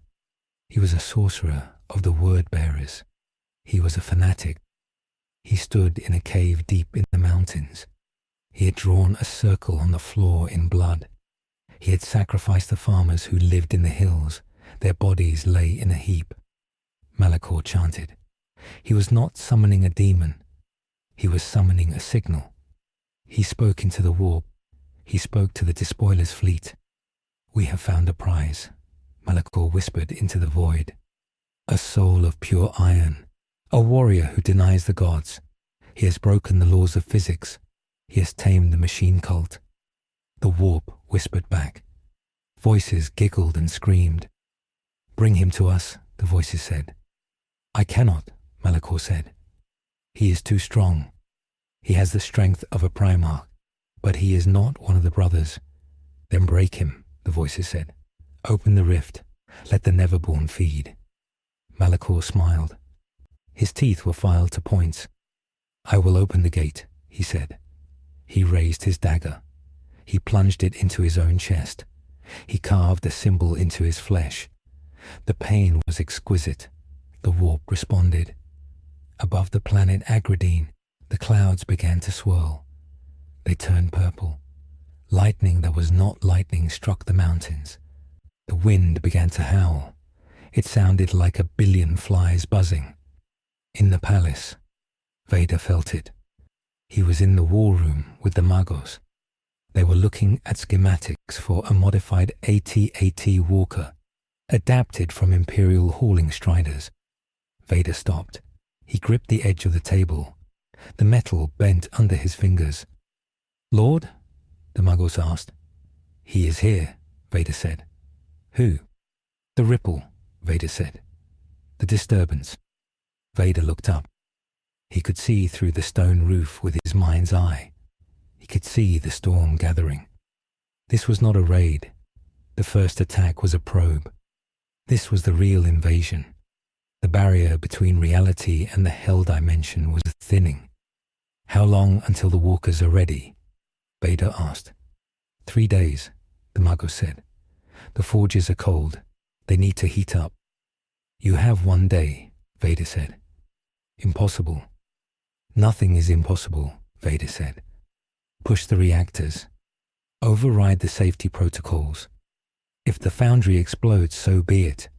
But give me those machines. The Magos bowed. He hurried away. Vader stood alone in the room. He felt the cold creeping into his bones again. He checked his new systems. The heart pump beat steadily. Clank, hiss. Clank, hiss. The power output was stable. He was stronger than he had been when he crashed. He had an army. He had a fleet of 1 ship. But he was facing a galaxy that defied logic. He walked to the communication console. He turned it on. He set the frequency to a broad-spectrum broadcast. He aimed it at the planet. Citizens of Agradine, Vader spoke. His voice was amplified by the city speakers. It echoed in the streets. It echoed in the fields. The storm is coming. The enemy brings madness. They bring fear. Vader paused. But you have me. I do not fear the dark. I was born in it. He leaned closer to the microphone. Work, build, fight. If you serve me, you will live. If you falter, you will die. The choice is yours. He cut the feed. It was not an inspirational speech. It was not a promise of salvation. It was a transaction. Vader left the room. He went to the training yard. Galt was there with the PDF. They were drilling with the new, dangerous laser guns. Vader ignited his lightsaber. "Commander," Vader said. Galt snapped to attention. "My lord." "Spar with me," Vader said. Galt's eyes went wide. I cannot, my lord. You will kill me." Vader lowered the output of his blade. It was now a training setting. It would burn, but it would not cut. "If you cannot fight me," Vader said, "you cannot fight what is coming. Attack." Galt hesitated. Then he drew his chainsword. He charged. Vader blocked. He parried. He slapped Galt with the flat of the blade. Galt fell. Vader waited. Again, Vader said. Galt got up. He attacked again. He was slow. He was weak. But he was trying. For the next hour, Vader trained the man. He broke him down. He taught him to anticipate. He taught him that pain was just information. By the end, Galt was bruised and bleeding. But he was moving differently. He was not flinching. "Good," Vader said. He deactivated his saber. Galt lay in the mud. He gasped for air. "Thank you, my lord," Galt wheezed. "Teach the others," Vader said. Vader looked at the sky. The purple clouds were lower now. The smell of ozone and sulfur was thick. The strategic board was set. He had the pawn, Galt. He had the bishop, the Magos. He was the king. But the enemy was playing a different game. They were playing to flip the table. Vader retreated to his sanctum. He needed to meditate. He needed to find the center of the storm. He needed to find the sorcerer. He sat on the floor. He crossed his legs. He focused on his breathing. "Kupa! Kupa!" He reached out. He went past the planet. He went past the orbit. He touched the warp. It burned. It was a sea of emotions. Lust, rage, decay, change. He pushed through it. He looked for the signal. He found it. A bright, bleeding wound in the mountains. "I see you," Vader whispered. In the cave, Malachor heard him. The sorcerer laughed. "Come and get me, little shadow," Malachor replied across the psychic link. Vader opened his eyes. He stood up. "Prepare my shuttle," Vader called to the Magos. "We are not ready," the Magos replied. "The walkers are not painted. The prayers are not finished." "I do not need prayers," Vader said. "I am going hunting." He walked to the hangar. He was not going to wait for the invasion. He was going to cut the head off the snake. It was a risky move. It was aggressive. It was exactly what Anakin Skywalker would have done. And for the first time in 20 years, Vader felt a flicker of something he thought was dead. He felt excitement. Vader flew toward the mountains. The storm lashed at his wings. Behind him, the city prepared for war. Ahead of him, the gate to hell was opening, and he was flying straight into it. The strategic chain reaction had begun. He had escalated the conflict. He had forced the enemy's hand. Now, he had to survive the consequences. The shuttle shook violently. The wind in the mountains was not just air. It was a physical blow. Vader sat in the pilot seat. His hands gripped the controls. The metal groaned. The new armor the Magos had given him was heavy. It pressed him into the seat. The shuttle was an Imperial Arvus lighter. It was a flying box. It was not built for dogfights. It was built to carry cargo. Vader was the cargo. Warning lights flashed on the dashboard. The altitude sensor was spinning. The magnetic interference from the rift was blinding the computer. Vader turned the computer off. He closed his eyes. He used the Force to see. He felt the mountain peaks ahead. They were like jagged teeth waiting to bite the ship. He pulled the stick back. The engine screamed. The shuttle climbed. Something hit the roof. It sounded like a hammer striking a bell. Metal tore. Claws ripped through the ceiling. Vader looked up. A creature was tearing the ship apart. It was a machine, but it was alive. It looked like a dragon made of brass and wire. Its eyes burned with blue fire. It was a Helldrake, a demon engine of chaos. It breathed fire into the cabin. The cockpit filled with smoke. Vader did not panic. He reached for the emergency release. He blew the canopy bolts. The glass flew off. The wind roared into the cockpit. It was freezing cold. The temperature was 40 degrees below zero. Vader stood up in the pilot seat. The shuttle was spinning out of control. It was falling toward the rocks. The Helldrake was clinging to the fuselage. Its metal wings beat the air. It shrieked. It was a sound of pure hate. Vader ignited his lightsaber. The red blade was bright against the storm. He jumped. He landed on the back of the dragon machine. The metal was hot. The creature thrashed. It tried to shake him off. Vader dug his magnetic boots into the brass scales. He stabbed the lightsaber down. It pierced the engine neck of the beast. The creature screamed. It released the shuttle. The shuttle fell away. It crashed into the mountainside below. It exploded in a ball of orange fire. Vader rode the dying beast. It spun toward the ground. The wind tore at his cape. He held on with one hand. He used the Force to steer the crashing monster. He aimed for a snowbank. Jump. Vader leaped from the beast just before it hit the granite cliff. He fell 50 feet. He hit the deep snow. It was like hitting concrete. He tumbled. He rolled. He came to a stop. He lay there for a moment. The silence returned. The wind howled. The burning wreckage of the Helldrake lay 100 yards away. Vader stood up. His new systems checked out. The heart pump was steady. Clank hiss. Clank hiss. The adamantium armor was scratched but intact. He looked up the mountain. The purple light was pulsing at the peak. It was 2 miles up. He began to walk. The snow was waist deep. For a normal man, this climb would be impossible. For Vader, it was just another trial. He used the Force to clear the path.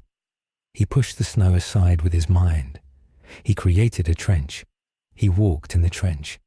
He sensed life ahead, not human life. Shapes moved in the blizzard. They were red. They had horns. They carried swords that dripped with boiling blood. Blood letters. The foot soldiers of the blood god. There were 10 of them. They saw Vader. They did not feel fear. They only felt hunger. They charged down the slope. Their hooves cracked the ice. Vader stopped. He waited. He did not waste energy running to meet them. The first demon leaped. It raised its sword. Vader caught the demon in mid-air with the Force. He crushed its chest. The demon exploded into red mist. The mist did not freeze. It evaporated. These things were not real matter. They were ideas made flesh. The second and third demons reached him. Vader swung his saber. 1 cut, 2 cuts. The heads rolled in the snow. The demons were fast, faster than Jedi. But they were mindless. They had no technique. They just hacked and slashed. Vader was a master of form. He moved with economy. He blocked a strike. He riposted. He cut a leg. He cut a throat. Within a minute, the 10 demons were gone. Only black scorch marks remained on the snow. Vader continued his climb. He felt the air getting thinner. His respirator worked harder. The pump in his chest clicked louder. He was relying on the crude Imperial technology to keep him alive. It was a weakness. He hated weakness.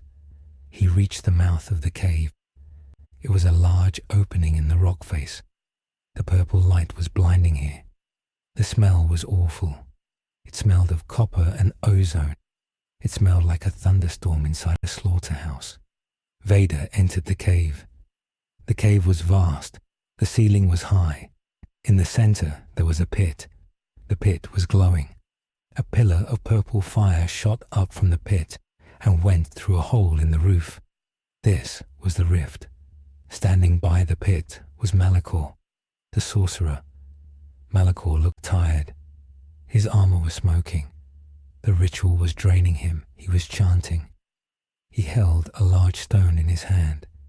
The stone was black, but it pulsed with purple veins. It was a warp stone. A piece of the immaterial realm solidified. Malachor stopped chanting. He looked at Vader. "You survived," Malachor said. His voice echoed from the walls. "I am impressed. The Helldrake usually eats the soul." "I have no soul to eat," Vader said. He walked forward. His boots clicked on the stone floor. Malachor laughed. "Oh, you have a soul. It is just very dark. It is delicious." Malachor raised the warp stone. "Do you see this?" Malachor asked. "This is the heart of a dead world. It contains the screams of 1 billion people. With this, I can widen the crack. I can bring the big ones through." "Put it down," Vader said. "Or what?" Malachor sneered. "You will hit me with your laser sword. This is magic, little machine man. This is the primal truth." Malachor squeezed the stone. A wave of force knocked Vader back. Vader dug his heels in. He slid 10 feet. The energy crackled over his armor. It shorted out his sensors. His vision went static for a second.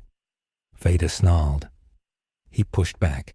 He threw a piece of rock at Malachor. Malachor swatted it away with a thought. They circled the pit. "You are fighting for a corpse," Malachor said. "The Emperor is dead. The Imperium is a lie. Join us. We can give you your body back. We can grow you new limbs. We can give you breath without the mask." Vader paused. He looked at his gloved hands. New limbs. No mask. No pain. It was the same promise Palpatine had made. The power to save life. The power to cheat death. It was a lie then. It was a lie now. Vader did not want to be healed. He wanted to win. He lunged. The duel began. It was not a fight of blades. It was a fight of wills. Malachor fired bolts of lightning.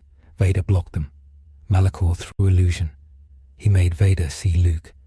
He made Vader see Padme dying. Vader roared. He used the pain. He slashed through the illusions. He got close. Malachor drew a force sword. The blade was made of glass and smoke. It clashed with the lightsaber. Red met grey. Sparks flew. "You are weak," Malachor shouted. "You cling to order. Chaos is the only way." Vader grabbed Malachor's wrist. The metal fingers of his new hand crushed the ceramite of the sorcerer's gauntlet. Bone crunched.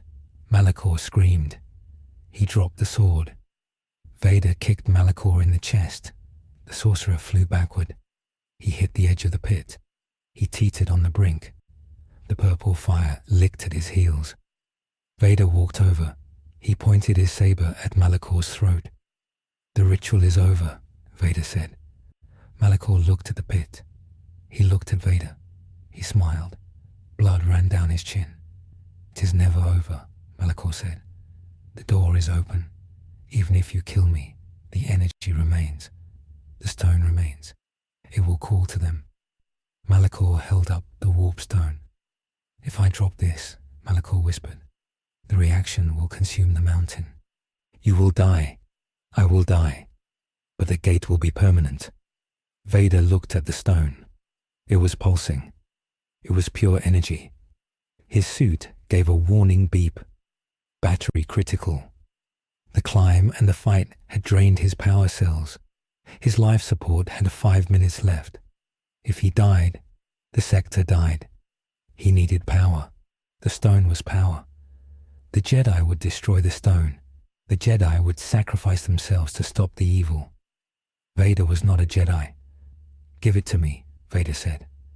Malachor blinked. "What?" Vader reached out with his hand, not to crush, to take. "Give me the stone," Vader ordered. Malachor looked confused.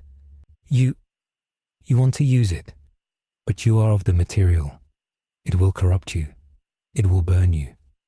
"I am already burned," Vader said. He used the Force. He yanked the stone from Malachor's hand. The stone flew into Vader's grip. It was cold, freezing cold. Then it was hot, molten hot. It burned through his glove. It seared his mechanical palm. Vader did not let go. Malachor laughed. He stood up. "You fool! You cannot control it. It is the breath of the gods." Vader looked at the sorcerer. "Be silent," Vader said. He slashed. The lightsaber took Malachor's head off. The sorcerer's body fell backward into the pit. It vanished into the purple fire. Vader stood alone. The cave shook. The rift was unstable. The stone in his hand was vibrating. It wanted to explode. Vader looked at his chest panel. He looked at the battery port. It was a standard Imperial connection. The stone was a jagged rock. He had to make a choice. If he threw the stone into the pit, the rift might close, but his suit would fail. He would suffocate in the snow. If he kept the stone, he would live, but he would be carrying a piece of hell. Vader made the choice. He chose himself. He ripped the cover off his chest panel. He tore out the dying battery. The systems died. Silence. Darkness. He could not breathe. His lungs spasmed. He jammed the warp stone into the empty slot. He forced the wires into the crystal. He used the Force to fuse them, to bind the technology to the magic. Pain. Infinite pain. Purple lightning arced over his black armor. The stone screamed. It tried to take over his mind. It showed him blood. It showed him skulls. Vader fought back. He poured his hatred into the stone. He poured his discipline into the circuit. He told the stone to obey. He was the master. It was the tool. The systems rebooted. The lights in his helmet came back on. But they were not red anymore. They were a deep, bruised purple. The breathing sound started again, but it was different. It had a hollow, ghostly echo. Cool pa, us. The power output was at 400%. The suit was humming with limitless energy. Vader stood up. He felt strong, stronger than he had ever been. He felt the rift in the pit. He reached out with his new power. He grabbed the edges of the rift with his mind. He pulled. "Close," he commanded. The purple fire struggled. It fought him. But Vader was an anchor now. He was a conduit. He drained the energy from the rift into himself. The pillar of fire collapsed. The pit went dark. The cave went silent. Vader stood in the dark. His armor glowed with a faint violet aura. He had won, but the air around him felt heavy. The shadows seemed to stretch toward him. He had committed the ultimate heresy. He had merged Xenos biology, Imperial technology, and chaos sorcery. He turned and walked out of the cave. The storm outside had stopped. The sky was clear, but the stars looked cold and distant. Vader began the descent. He did not need to walk. He jumped. He used the Force to cushion his fall. He moved down the mountain in great leaps. He was a creature of kinetic energy. He reached the crash site. He found the shuttle's distress beacon. He activated it. An hour later, a recovery Valkyrie gunship descended. It bore the cog seal of the Mechanicus. The ramp lowered. Magos X-99 was inside. He looked at Vader. His sensors spun wild. "Lord," the Muggle said, "we detected a massive energy spike. The rift is closed. But your signature, it has changed. Vader walked up the ramp. The metal deck plates sizzled where his feet touched them. The mission is accomplished, Vader said. His voice had a new undertone, a vibrato that sounded like two voices speaking at once. The Magos backed away. The radiation coming off Vader was intense. It was warp radiation. You have integrated the anomaly? The Magos whispered. I've secured a power source, Vader said. Take me back to the city. The Magos looked at the purple light glowing in Vader's chest. He knew what this meant. This was tech heresy of the highest order. The Inquisition would burn the whole planet for this. But the Magos also looked at the readings. The efficiency was impossible. The energy density was theoretical perfection. The Magos felt the pull of curiosity. He bowed. As you command, Lord. The Valkyrie lifted off. It flew back toward the capital. In the capital city, the celebration was short. The soldiers cheered when they heard the rift was closed. But then the reports started coming in. Commander Galt sat in the command center. He read the messages from the perimeter guards. The animals in the zoo have all died, one report said. Their hearts burst. The water in the wells tastes like copper, said another. People are having nightmares. Everyone is having the same nightmare.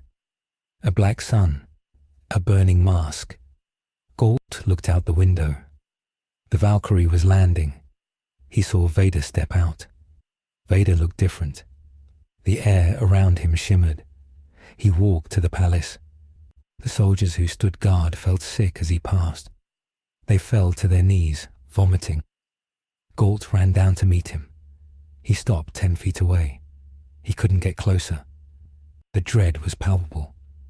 My lord, Galt said. His voice shook. What happened up there? Vader stopped. He looked at Galt.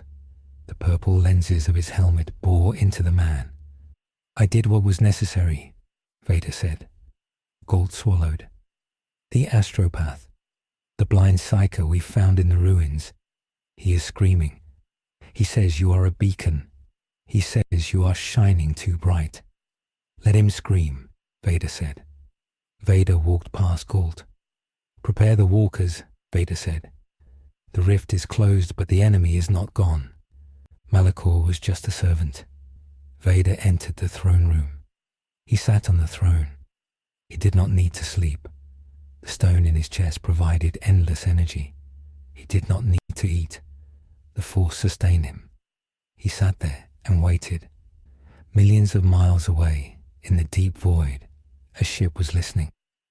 It was not a chaos ship. It was a black ship. It was sleek and silent. It bore the symbol of a capital I with a skull. The Inquisition. In the viewing bay, Inquisitor Rourke stared at the hololith. It showed the sector map. A red light was blinking on the planet Agradine. Report, Rourke said. His voice was like grinding stones. Sensor Officer Kane spoke. He was pale. We have a reading, Lord Inquisitor. It is an Omega-level event. A rift opened and was forcibly closed. Closed? Rourke asked. The demons retreated. No, Lord. The energy did not dissipate. It was absorbed. Absorbed? Kane typed a command. The screen zoomed in. There is a single point on the surface. It is radiating warp energy, but it is contained. It is moving. It is sentient. Rourke narrowed his eyes. A demon host, a possessee. The reading suggests technology, Kane said. And something else, something ancient. Rourke turned away from the screen. He adjusted his coat. He checked his bolt pistol. Set a course for Agradine, Rourke ordered. We are currently engaged in the hunting of the Eldar pirates, the captain said. Forget the pirates, Rourke said. This is different. Someone is playing with fire, and I am going to extinguish them.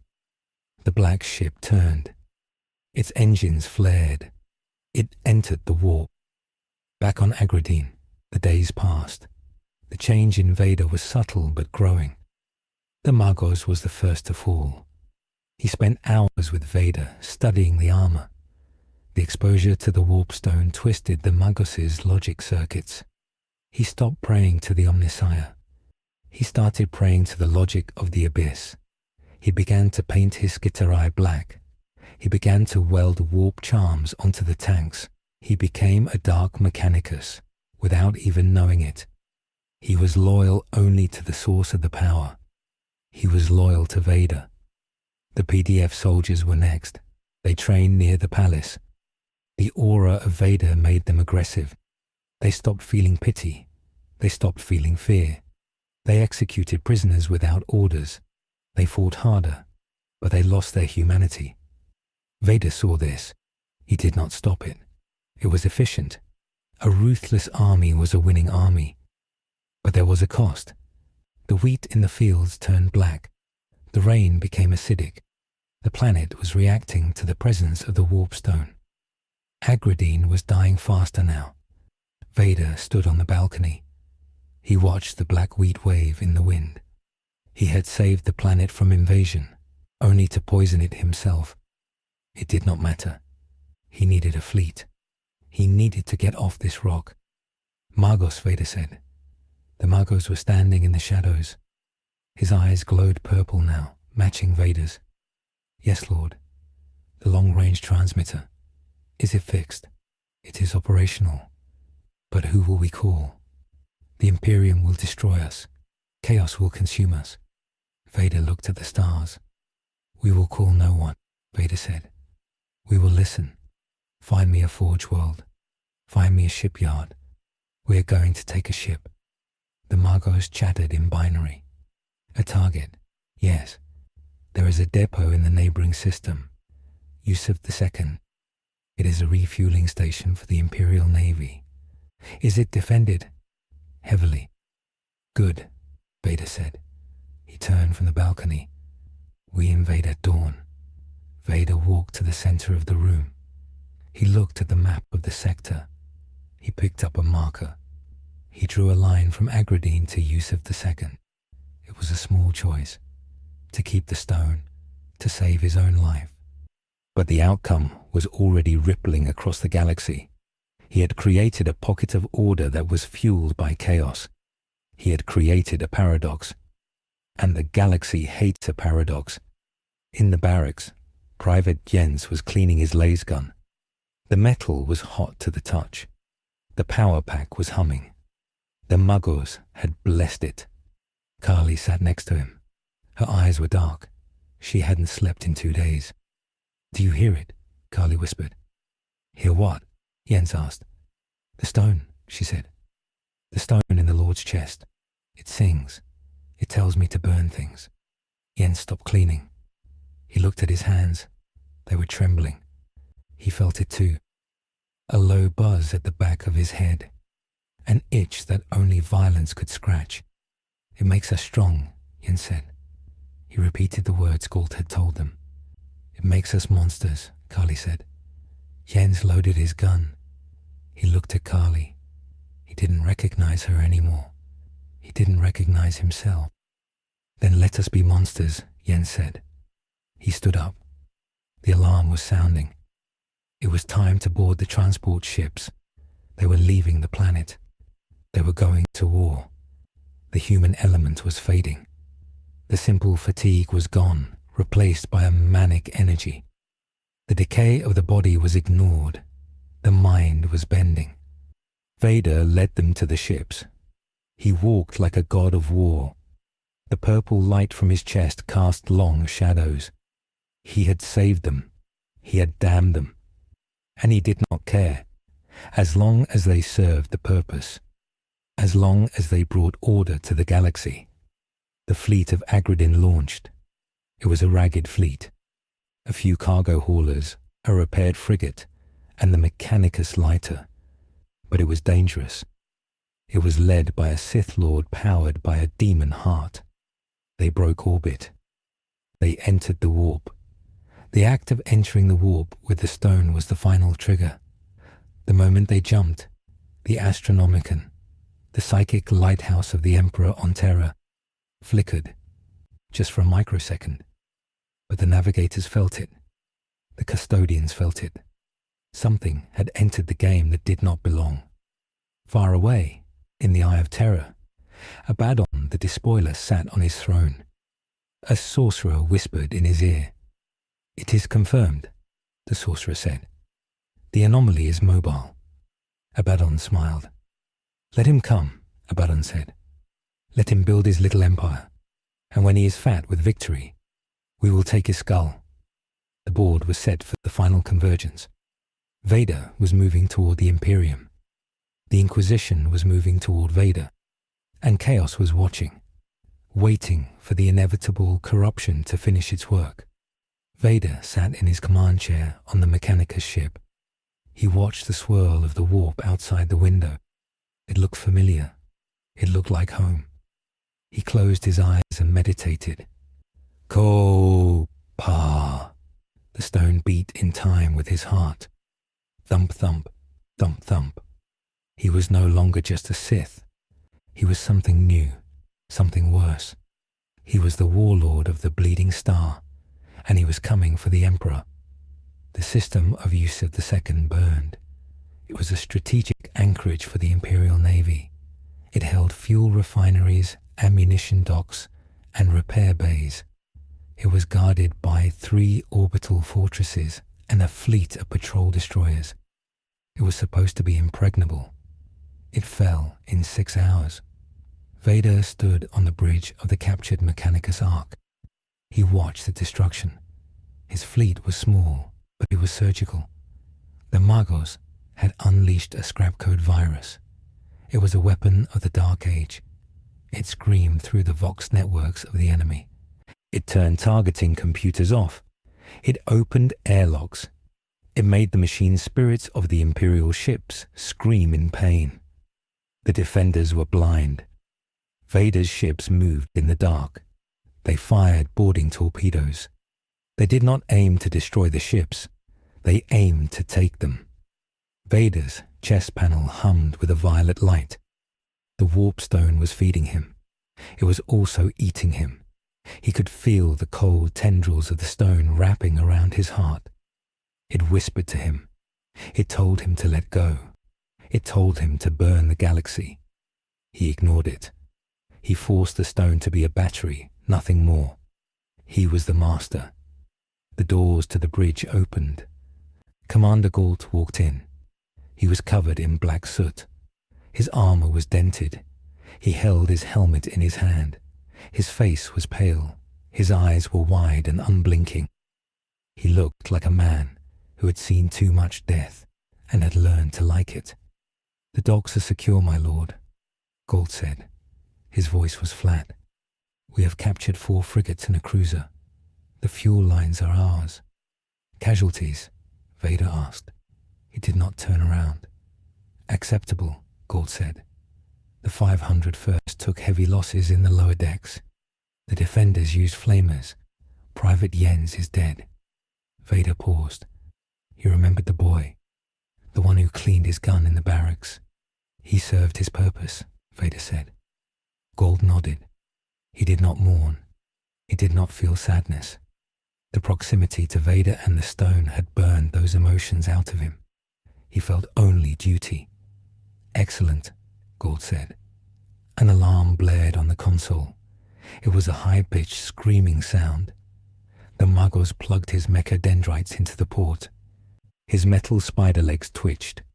"Contact," the Magos chattered. "High-energy signature, translating from the warp. It is not a patrol ship." Vader looked at the main screen. Space twisted. A hole punched through the void. A ship emerged. It was black. It was shaped like a cathedral built of knives. It was covered in gold filigree and skulls. It was massive. It dwarfed Vader's ship. It bore the symbol of the Inquisition. The black ship had arrived. "They are hailing us," the Mago said. "Put it on screen," Vader ordered. The static cleared. A face appeared. It was Inquisitor Rourke. He was an old man. His skin was like parchment. He had no hair. He wore a high collar and a rosette of office. His eyes were augmentics. They were glowing blue lenses that zoomed and clicked. "Unidentified vessel," Rourke said. His voice was like a coffin lid slamming shut. "You are in violation of Imperial law. You are commanded by a heretic. You are harboring Xenos technology. Power down your shields and prepare to be purged." Vader stepped into the light of the projector. The purple glow of his chest piece reflected on the polished deck. "I do not surrender," Vader said. Rourke looked at him. The blue lenses whirred. "So you are the anomaly," Rourke said. "The one who broke the rift. I can smell the warp on you. You stink of it. You are a puppet of the Archenemy." "I am no puppet," Vader said. "I am the New Order." Rourke laughed. It was a dry, humorless sound. "Order? There is no order without the Emperor. There is only faith. And you have none." The screen went black. "They are launching assault craft," D'Amago said. "They are not firing cannons. They want to board us." "They want the stone," Vader said. He felt the intent of the Inquisitor. Rourke was not here to destroy. He was here to acquire. The Inquisition was just like the Sith. They hoarded power. They called it holy. But it was just power. "Let them come," Vader said. He turned to Galt. "Take the men to the hangars. Hold them at the airlocks. Buy me time." "Time for what?" Galt asked. "To finish this," Vader said. Vader left the bridge. He walked to the main hangar bay. He knew Rourke would come for him personally. Men like that always did. They had too much pride. They wanted to be the one to plunge the sword into the monster's heart. The hangar was a cavern of metal. The air was thin. The gravity plating was turned off to save power. Vader floated down to the deck. His magnetic boots clamped onto the floor. Clang, clang. The blast doors of the main airlock began to melt. Sparks showered down. A circle of orange heat appeared in the metal. Vader ignited his lightsaber. The red blade hummed. It was angry. The warp stone in his chest pulsed in rhythm with the blade. The metal circle fell inward. Smoke billowed out. Stormtroopers rushed in. They were not the clumsy soldiers of the PDF. These were inquisitorial stormtroopers. They wore carapace armor. They carried hellguns that fired high-powered laser bolts. They moved as one. They saw Vader. They opened fire. Vader moved. He did not block every shot. He didn't have to.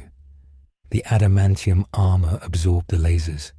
The heat washed over him. He raised his hand. He did not push them. He crushed them. He squeezed his fist. 3 stormtroopers crumpled. Their armor collapsed inward. Bones snapped. They fell.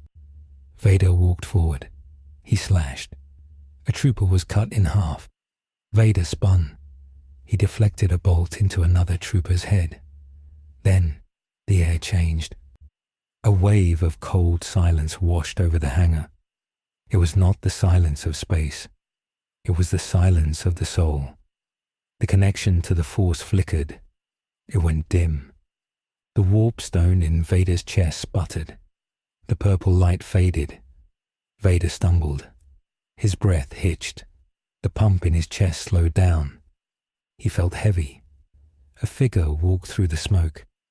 It was Inquisitor Rourke. He held a rod in his hand. It was made of black obsidian. It was a null rod. It was a piece of technology that pushed the warp away. It created a bubble of reality where magic could not exist. Vader tried to summon the Force. He tried to choke the Inquisitor. Nothing happened. He reached for the telekinetic grip. It was gone. He was just a man in a heavy suit. Rourke smiled. He walked over the dead bodies of his own men.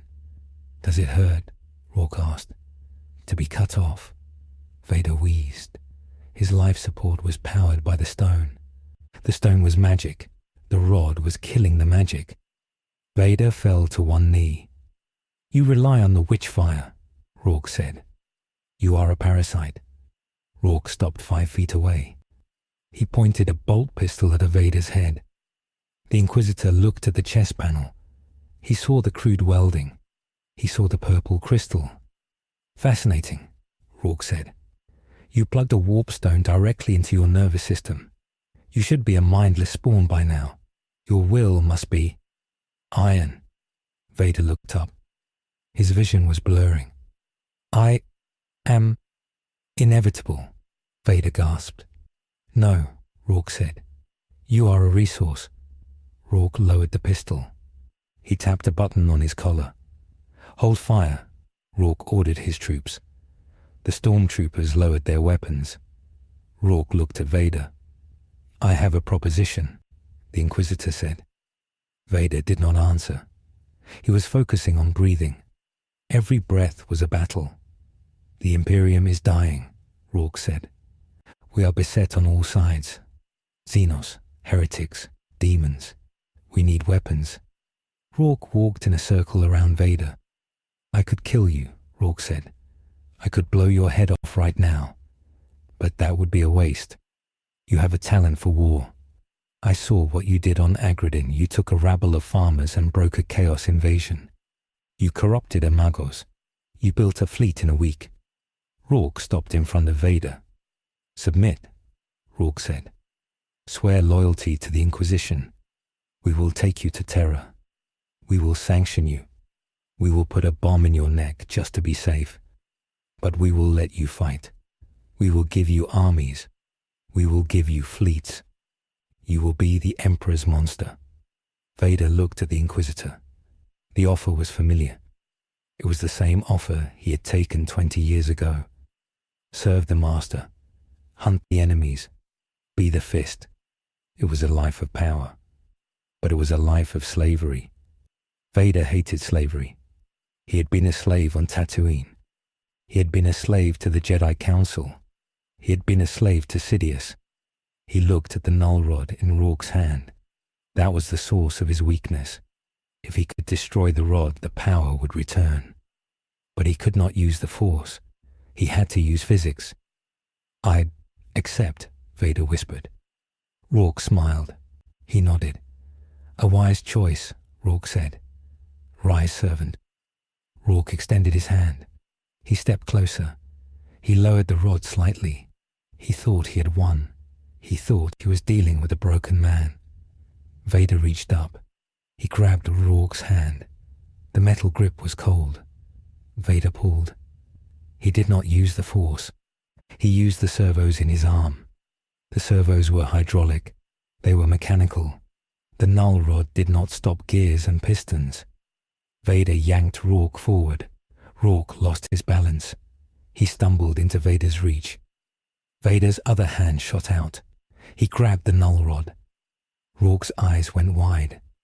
No! Vader crushed the rod. It shattered. The obsidian shards fell to the floor. The bubble of silence popped. The Force rushed back into Vader like a tidal wave. The warp stone screamed. The purple light flared. The power output jumped to 500%. Vader stood up. He did not stand slowly. He exploded upward. He grabbed Rourke by the throat. He lifted the Inquisitor into the air.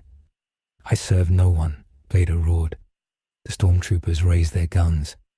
Vader waved his hand. A blast of telekinetic energy hit them. It was not precise. It was a wall of force. It threw 20 men across the hangar. They hit the walls with a wet crunch. Rourke clawed at Vader's hand. His blue lenses sparked. He pulled a dagger from his belt. It was a power knife. He stabbed Vader in the arm. The knife pierced the armor. It cut into the wires. Vader did not drop him. Vader did not feel it. You offered me chains, Vader said. His voice was a deep bass rumble that shook the deck plates. Rourke gagged. You are damned. Vader tightened his grip. I am free, Vader said. He snapped Rourke's neck. The Inquisitor went limp. Vader dropped him. The body lay on the deck. The rosette of office clattered away. Vader stood in the center of the hangar. The remaining stormtroopers were broken. They looked at the black giant. They looked at their dead leader. They broke. They ran back to the airlock. Vader let them go. He needed witnesses. He needed the Imperium to know what had happened here. He turned to the internal comms. "Magos," Vader said. "Yes, Lord." The Magos sounded terrified. The energy spike had registered on the bridge. "Target the black ship," Vader said. "Their shields are down. They are recovering their shuttle. Fire everything." "But Lord," the Magos said, "that is an Inquisition vessel. To destroy it is to declare war on the High Lords of Terror. There is no going back." Vader looked at the purple light in his chest. He looked at the dead Inquisitor. "We passed the point of no return a long time ago," Vader said. "Fire." The Arc Mechanicus fired its lance batteries. The captured frigates fired their macro cannons. The black ship was caught by surprise. It was waiting for Rourke to return. It took the hits broadside. The void shields flickered and died. The hull buckled. Explosions rippled down the spine of the ship. It did not explode completely. It was too tough. But it was crippled. It drifted away, bleeding atmosphere and debris. Vader watched it burn on the hangar monitors. He had done it. He had killed an Inquisitor. He had destroyed an Imperial task force. He had aligned himself with forbidden tech. He was now the most wanted man in the sector. He walked back to the bridge. The crew parted for him. They looked at him with awe and horror. He was a god of war to them. Galt was waiting. He had a bandage on his head.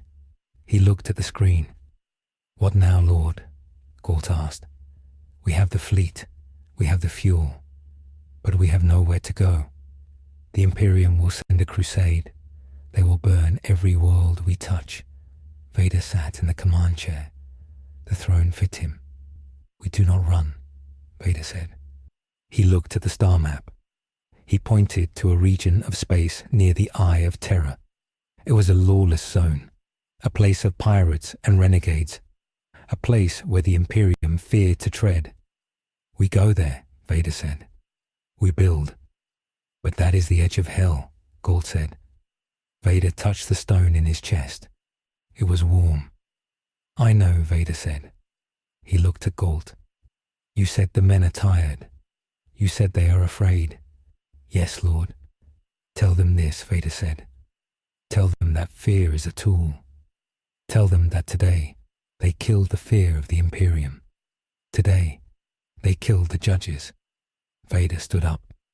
He looked out at the stars. "We are not Imperial anymore. We are not chaos. We are the Empire of the Hand, and we will bring order to this galaxy, even if we have to choke it to death." "Set course," Vader ordered. The Magos obeyed. The engines fired. The fleet turned. They left the burning wreckage of the depot behind. They headed for the dark. The date recorded on the file is 300 years after the incident at Usef II. The location is the fortress world of Nemesis Tessera, deep within the archives of the Ordo Hereticus. The room is cold and smells of dust and old parchment. Inquisitor Tybalt sits alone at a desk made of black iron. He is a man of secrets. He has spent his life hunting the enemies of the God Emperor.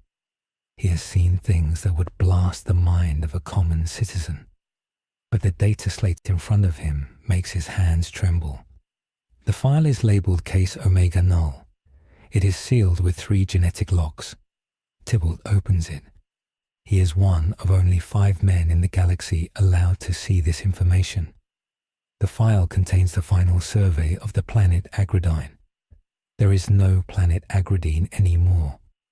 There is only a ball of black glass floating in the void. The Inquisition ordered exterminatus. They used cyclonic torpedoes to burn the atmosphere and melt the crust. They did this not to kill a disease, but to hide a memory.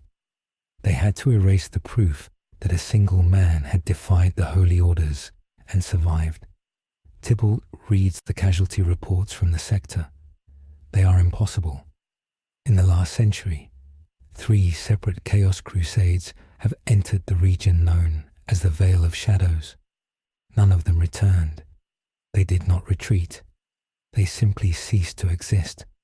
Listening posts on the edge of the Vale report strange signals. They do not hear the screaming madness of the warp. They hear a rhythmic mechanical thrumming. It sounds like a factory that covers a whole star system. It sounds like a heartbeat of steel. The reports say that the worlds inside the Vale are changing.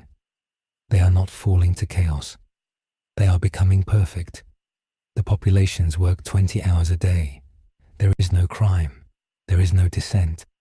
There is no worship of the Emperor. But there is no worship of the dark gods either. There is only the law. The law is absolute. Those who break the law are not executed publicly. They are simply removed. They are taken to the black ships that patrol the borders. They are never seen again. Tybalt looks at a blurry image captured by a rogue trader vessel. It shows a ship. It is a massive triangle, a wedge of darkness that blots out the stars. It is bigger than a battleship.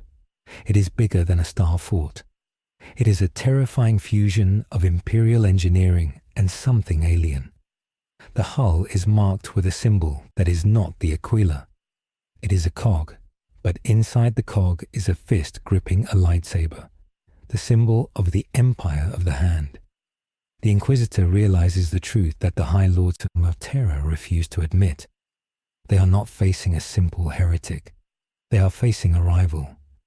The entity known as Vader has not just survived. He has thrived. He has taken the broken, the lost, and the damned, and he has forged them into a machine. He has done what the Emperor tried to do, but without the light of divinity. He has created order through pure fear. Tybalt feels a cold sweat on his forehead. The Imperium is rotting from within. It is slow. It is superstitious. It is dying. But this new power in the Vale is young. It is hungry. It is efficient. Tybalt reads the transcript of an intercepted transmission from the Vader system. It is a speech broadcast to his subjects. The voice is distorted. A deep bass rumble that vibrates the bones. We are the only truth, the voice says. The galaxy is a chaotic storm. We are the wall. We do not ask for faith. We ask for obedience. And in return, we give you purpose. Tybalt closes the file. He knows what is coming. The Tyranids are eating the east. The orcs are burning the south. Chaos is ripping the center apart. But the true threat is growing in the west.